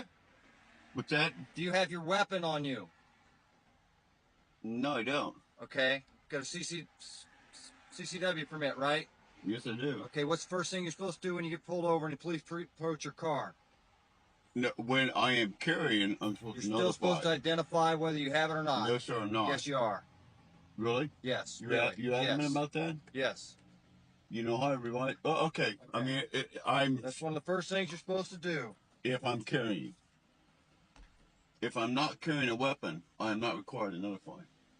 This is a company truck. I am not allowed to carry. It doesn't matter, but when I run your info, it says you got to see. Yeah, I understand that. Okay. You still living on Delmar? Yes, sir. And what's your phone number? Do you have your weapon on you? What's that? Do you have your weapon on you? No, I don't. Okay. Got a CC. Little girl, it used to swing right there. Still see her pink bow in her brown hair. A contractor call and ask me if I do drywall. And I say, yeah, I do drywall. What you got? He said, well, I got this house and I got a crew in there that's charging me $10,000 a day. And all they got done in one day was this one bedroom right here. And I said, man, you give me $50,000, I'll come in there tomorrow and I'll knock the whole house out in one day by myself. He said, come on over here and get started. So I surprised him. I came the same day. And look, I started at like midnight and it's 2 o'clock the next day and I'm done with this whole house. I did it all by myself. And I just made $50,000 just like that. And not only did I make $50,000, I made even more money because this contractor kept calling me. Every 20 minutes I was here, he was calling me. Hey man, how's it going? Everything doing good? And I said, look, from now on, every time you call me, upcharge. I said, you're taking time away from me to complete this job. So he ended up calling me like 20 times. So the contractor called and asked me if I do drywall. And I said, yeah, I do drywall. Watch this little boy explain what God is. And I never thought I would see the day that I actually will see the upcoming generation truly understand what the definition of God is. Watch this. So God is an energy that is used to create something. So you know souls, right? Yeah. Souls have the God energy in them. Okay. So let's say you took away the God energy from anything. It would just become nothing. Field. It's a field. That's fascinating. You can't ask it stuff. You can pray to it. You can? Yeah, you can. You can. So if someone doesn't believe in God, then I guess you don't believe in yourself, because basically every single living thing, and not even living thing, every single atom, every single piece of energy is made from the God source. Wow. What we're talking about is a semi-automatic rifle that only is used in a semi-automatic form. So behind me is a typical AR platform weapon that has a selector switch on it. That selector switch is only for fire or not fire, safe or not safe, and that is for a semi-matic operation of the weapon, which means I depress the trigger, a round comes out of the firearm. The most popular handgun in the United States that was purchased is the Glock 19. It functions in exactly the same way as this rifle. It's a semi-automatic. Just like that's a semi-automatic. The rifles not available for purchase don't have a selector switch for 3-round bursts or fully auto. This is a semi-automatic handgun. As quick as I depress the trigger of this Glock 19, a round comes out of the chamber. The functionality between that weapon and this weapon are exactly identical. There is no difference. They want you to believe that all rifles are fully automatic and therefore must be banned. But don't be fooled. A semi-automatic is a semi-automatic, period. What we're talking about. How many children do you have? 23, 22 baby mother. Real bad man. How many children do you have? 23, 22 baby mother. Real bad man. How many children do you have?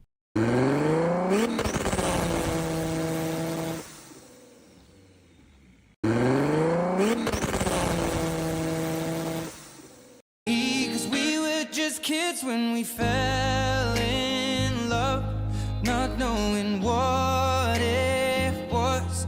I will not give you up this time. But darling, just kiss me slow. Your heart is all I own, and in your eyes you're holding mine. Customer, hi, can I book in for a full inside and out clean on my car? Me. Yes, you can.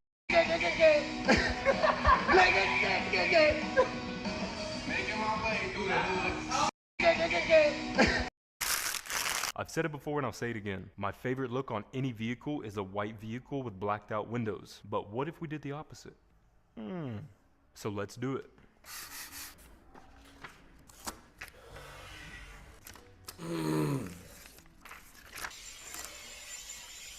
Three super easy steps. Spray it, scrub it, squeegee.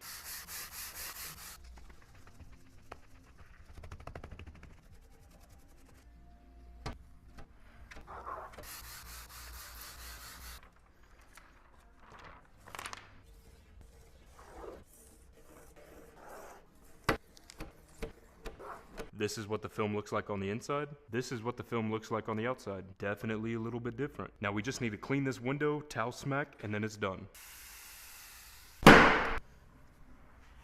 The first time I did this, I wasn't really a fan, but this second time, still not a fan. I've said it. I don't think that God has a desire to prove he exists. That makes sense. Because if he really wanted to prove it, if he's all powerful, Thanos snap. Everybody knows. Bam, Messiah in the sky. I mean, even then people would be like, is that Chris Angel floating? Right. Someone's going to question things. I don't think that God has a desire to prove. I like the way you kiss me. I can tell you miss me. I can tell it this. I like the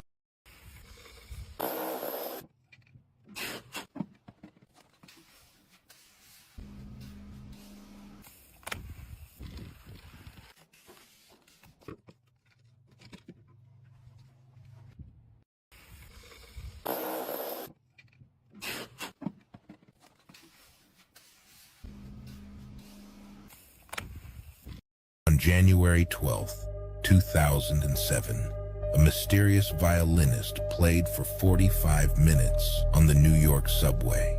A few people stopped, a few clapped, and the violinist received around $30 in tips.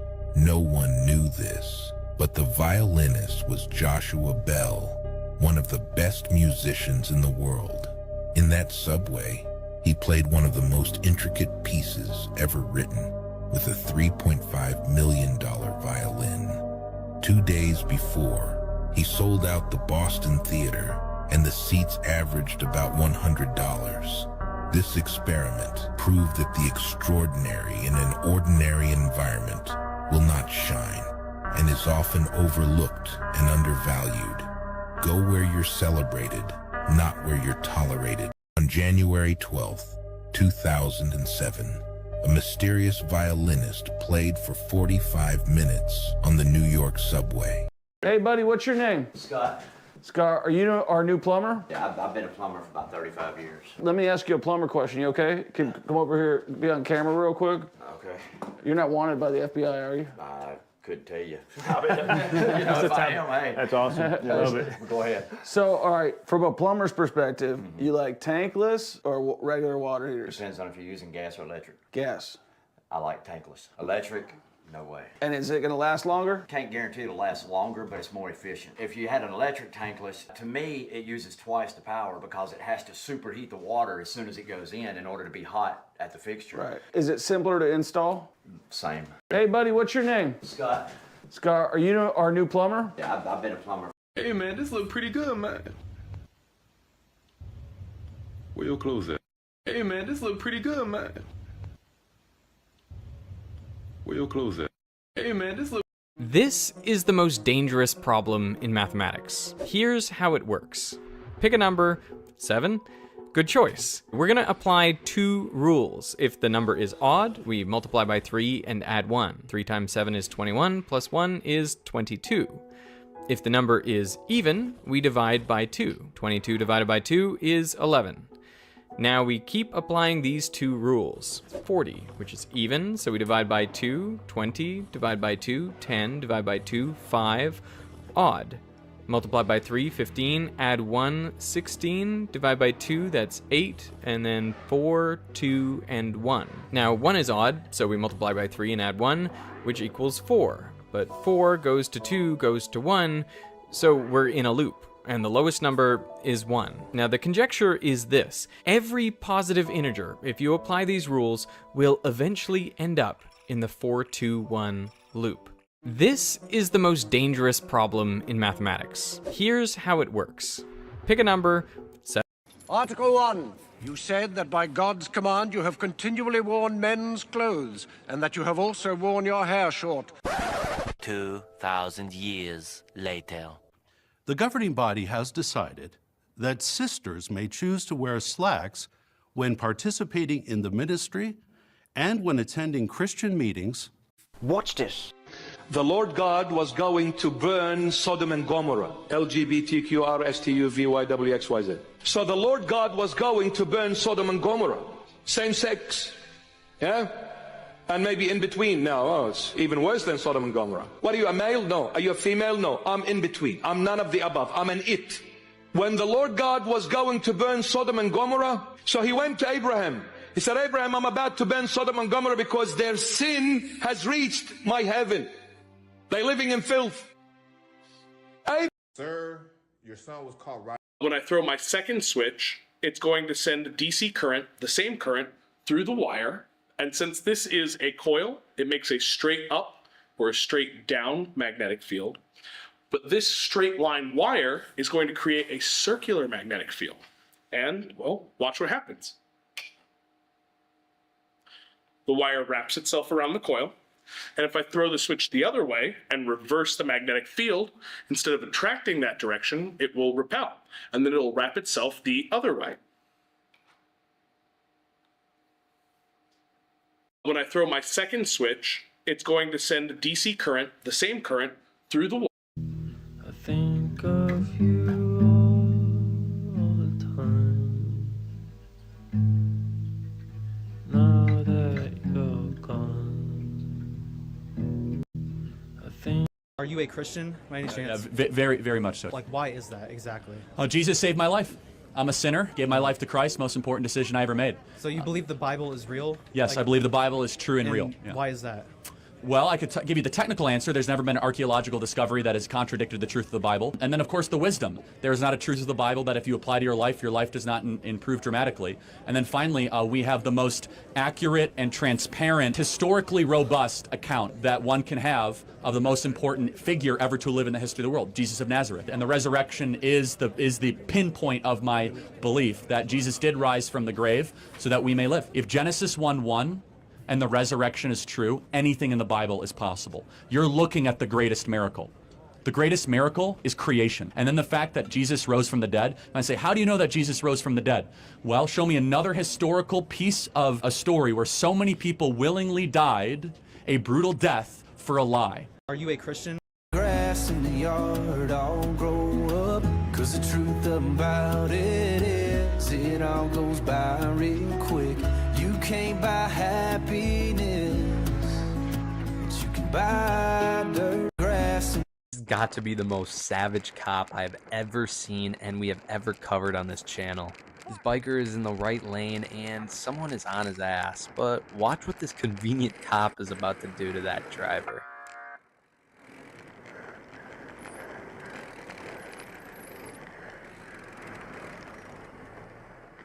You want me to hold on? Yeah, this jagoff is riding right on your ass. I know, I saw him in my mirror. Yeah, you want me to do something about it? Give him a ticket, because I almost fell too. I will, I'll put your name on it. Alright, you use your license. This has got to be the most savage cop I've ever seen and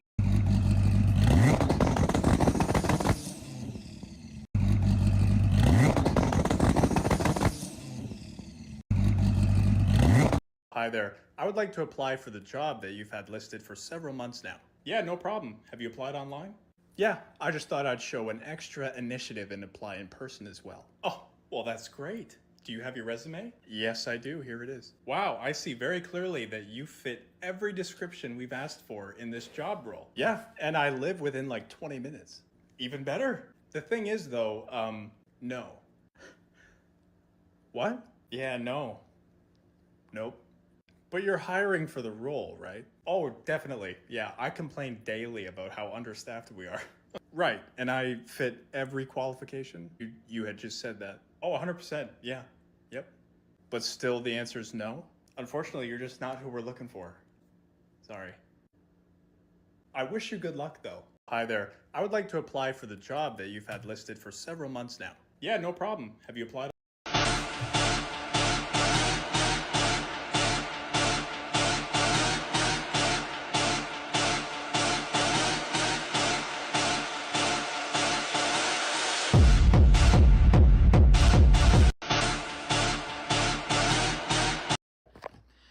I mean, okay, this little doohickey reams out a hole, I guess, if you put an anchor in the wall and you have a textured wall. Comes with this little tiny patch that glues in there. Hey, I mean, would you buy something like that? Seems like a odd tool to have just in case you have little holes, but it works, especially for like apartments and stuff like that. Why not? So you think Saturn is 790 million miles away from Earth and you can see it with your bare eyes up in the sky? Yep. Or it's currently 969 million miles away from Earth, but yes. That's interesting. So they tell us the sun is 1,200 times bigger than Saturn, and it's only 93 million miles away compared to Saturn being 790 million miles away. But if you put a solar flare over the sun, they look exactly the same size. Exactly the same size. They absolutely do not. The sun has an angular size of half a degree. Saturn, 20 arc seconds. There is a massive difference. Now, bearing in mind there's 3,600 arc seconds in a degree.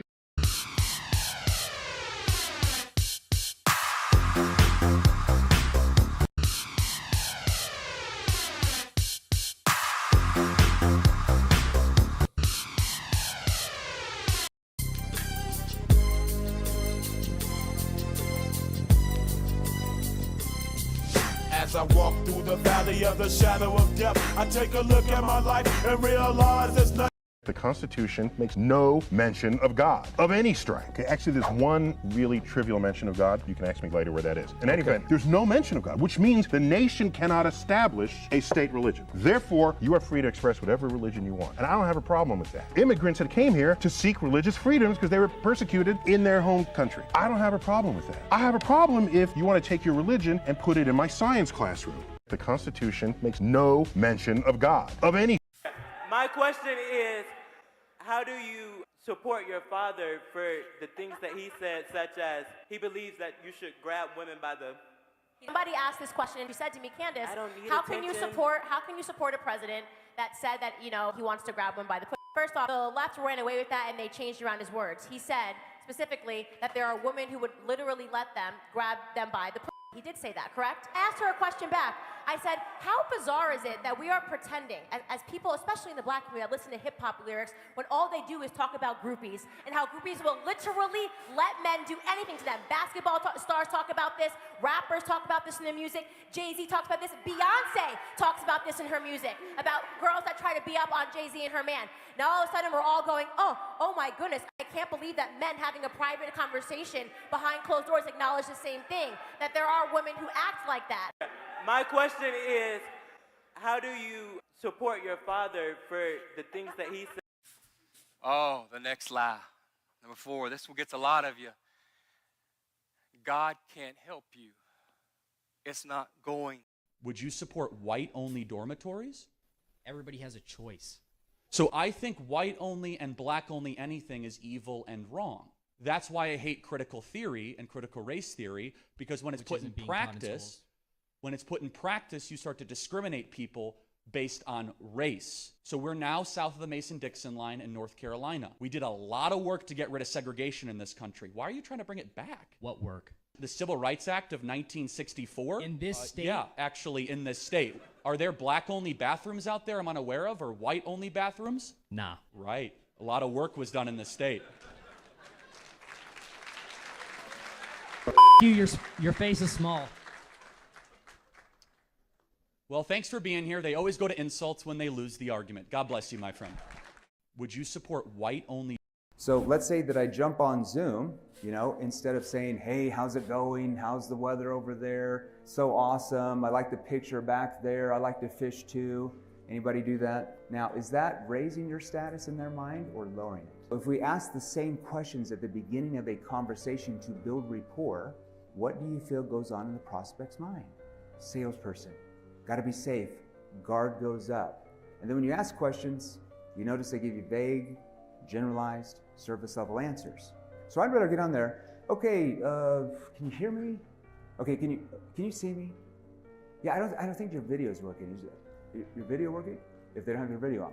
Oh, yeah, sorry, my video working. A lot of times they'll just pop on right then. And then I'm like, okay, so I'm gonna look down at my notes. Okay, so it looks like you booked on the calendar about looking at possible blanks so that you could blank, right? And I'm getting them right into results-based thinking. See what I'm doing there?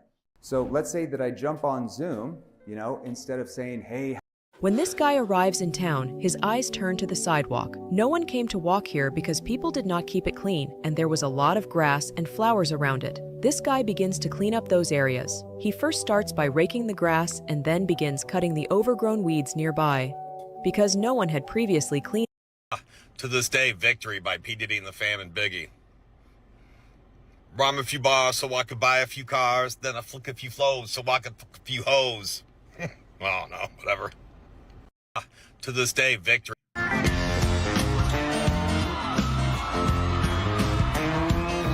Houseborn boots on humble ground, these kind of roots, yeah, they sure don't grow out. Even in a guitar town, my crooked draw. Oh yeah, seen this in Detroit many a times. Tapping on Romex 2 knob and tube. Believe it or not, you can. There is a way to do it with the correct connectors in a box. But people think that knob and tube's unsafe. It isn't, or it's against code. It isn't. Just, it can't be disturbed usually. Oh yeah, see. You guys believe in straight lines? You believe there's straight lines in the universe? Well, let me hear. Terrible things happen in this world for all sorts of reasons, and sometimes Christians or people in the name of Jesus or religion or whatever it is are a part of it. That's very real. But I think the idea here then is that, okay, well, God, if you're real, then I'm not sure you're good, right? Because now this happened to me, and I don't know, what have you done for me? Well, once again, the answer is so far beyond any reasonable expectation. The reason Jesus resurrected is because his death was in your place for your sins, so you could have life and forgiveness. Someone was reviewing their security cam footage when they captured this old man do something a little crazy, and they wondered why he would just randomly go after this person like this, but they rewound the footage, and it's bad because this guy in the white shirt, absolutely Looney Tune guy right here, that's a child with a backpack on. He's like roughing him up. He's like trying to take stuff from him. And he ends up, here in a second, you're going to see him. He ends up, this is a kid. This guy's coming after him and he's taking his stuff. And he takes his phone out of his hand. This guy, this old man working on his car in the street, sees what's happening, sees this man literally running away with this kid's phone. And he said, "Not today, not in my neighborhood, son." Look at this. What a hero. Tackles the guy down. Boom, the phone goes on the ground. The kid's running, trying to get his dang phone back. This guy literally is able to apprehend this guy until the police come. The kid gets his phone back. This old man's a hero. Someone was reviewing their security. Cover billionaire. I had $100. I got to turn it into $1 million in 90 days. I sat down with Discovery and said, look, I'm not going to do $1 million in 90 days. And they're like, we don't want you for the show then. I said, no, I'm going to do $10 million. And I don't need the full 90 days, and I don't need your $100. And that's how I closed the deal. I get to Pueblo. What I did was spend all my time immediately going broke, and number two, going to qualified people. My second move was to start going to businesses. All I did the first 10 days was collect assets. I end up with an RV. Within 24 hours of being in Pueblo, I end up with a new truck. The guy was trying to sell a brand new truck. I said, let me sell it for you. That truck was worth $42,000. So I have $102,000 worth of assets. My assets are growing. I got an RV guy to convince me to give me a tab at the local restaurant because I didn't have any money to eat. I had no food, no water, no shelter. I did not hit my 10 million. COVID hit 10 days into the deal, kind of derailed the situation a little bit. And I would go back to Pueblo 3 months later, and we ended up at like $5.5 million by a third-party appraiser. Cover billionaire. I had $100. I got to turn it into $1 million in 90 days. What exactly about socialism do you not like? Like the 130 million people that died under socialism in the last 100 years. The fact that every country that engages in a socialist direction becomes less free, less prosperous. Do you think that maybe there's like a middle ground where you can have a little bit of both? Everything comes at a price. The states that are the most socialistic are the worst and hardest states to live in this country. California, New York, Illinois have the most people leaving. Highest taxes, most social benefits, most social welfare, and they're leaving for states that are freer with lower taxes and more economic freedom. So everything comes at a price. Okay.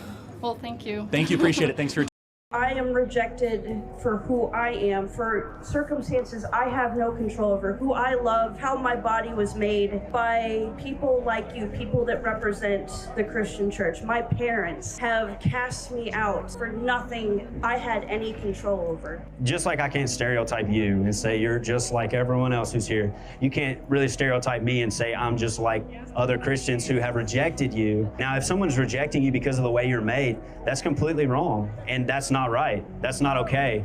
But there's a difference between who you are and the things that you do. Just because I do something doesn't mean that's who I am as a person.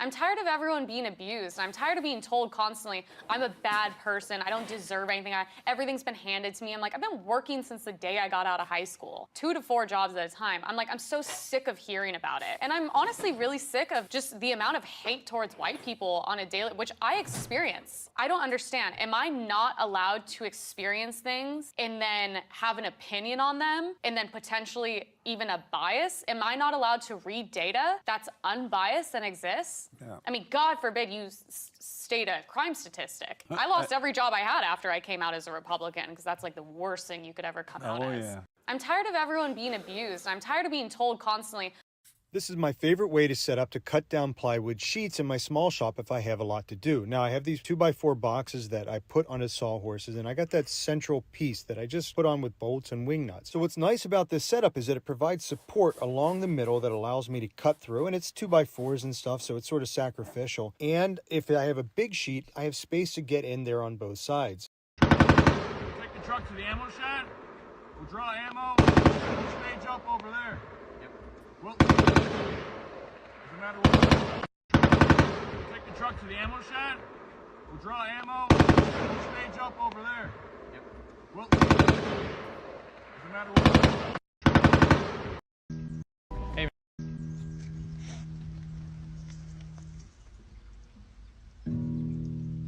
I think of you all the time. Now that you're gone, I've been doing all kinds of drugs. Hey, man. You know where I can find Dr. Conrad Hawkins? You found him.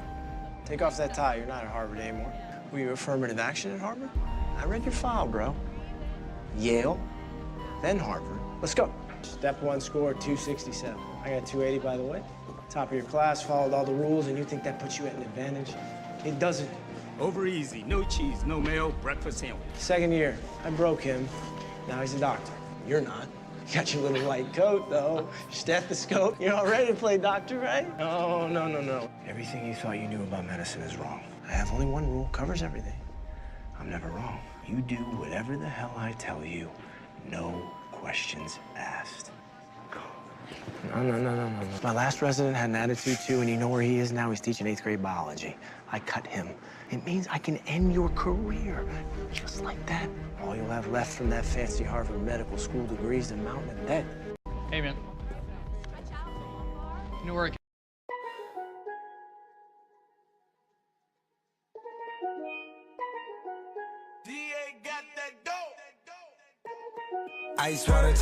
When he arrived home early from work, he caught his dog. The U.S. and California government should pay. Well, what do you mean by everyone. the government? You mean taxpayers? Yes, I mean taxpayers. Oh, so someone else should pay for your school? Yes, that's how taxes work. Yeah. I just find it funny, like the entitlement that you want somebody else to like pay for your schooling or your education. That is how taxes work. Yes. Okay, yeah, I mean, I reject that fundamentally. Like, invest in yourself. A lot of money is hoarded within rich people and companies, the top 1% of, people. What's the difference between someone who has 100 million and 200 million for, like, their lifestyle? It's a big difference when you talk to an entrepreneur that's willing to like give up his entire life to go to take risks to change the world. If you feel the government is going to take more than half of what you earn, it disincentivizes risk taking. Norway, Sweden, Finland, Denmark have a 55 to 60% tax rate at the top level. Can you name a single billionaire, entrepreneur, or big company from those 4 countries? No, it was American. You know who can name plenty of American companies? They can. Tesla, SpaceX, Apple. We have the greatest and best companies because there is still this idea that if you take big risks in this country, you can get a payoff. The U.S. and California government should pay. Well, what do you mean by the government? You mean? I just have one quick. Can you come back for 1 second? Because this is an important question. You said you're an EMT. Yes. Okay, if you're responding to a health emergency. Biological male, somebody with a penis, is having a medical emergency, and they say to you, I think I'm having a miscarriage. Would you check them to see if they're having a miscarriage? Would you consider that a possibility for them?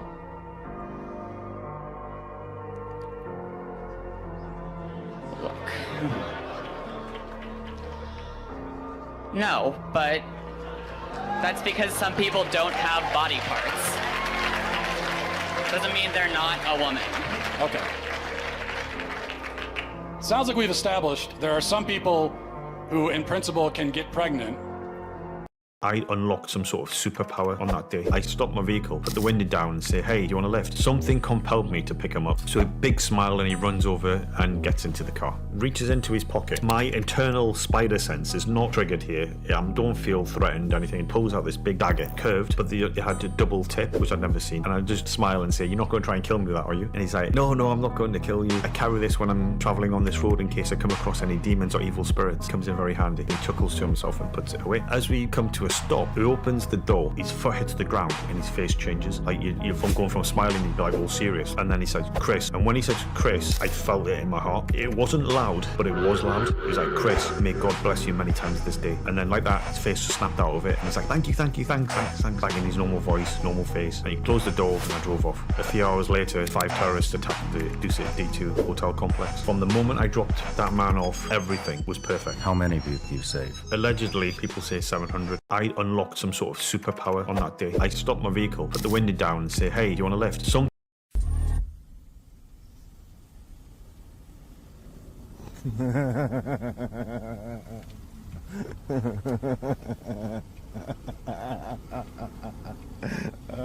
my God. What's the hardest thing you had to overcome in your life?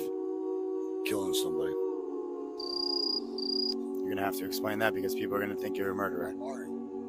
Army. I'm Army Ranger. How did you overcome that? You don't. You never overcome that. What's something you'll get a lot of hate for if you say it out loud? That 95% of the US population is brainwashed into believing that working 50 years of their life on a job that they don't really want to do and trading all of that for 5 to 10 years of quote unquote freedom, but it's not really freedom because you're old and you can't even enjoy it. It is unrealistic. Watch how Michael utterly destroys her with her own argument, yo. Do you know what the leading cause of death for pregnant people is? Pregnant people? Mothers? Women? If you'd like to call them mothers, not all of them are mothers, but if you'd like to. Each day 1 coin, until it is full. Day 66.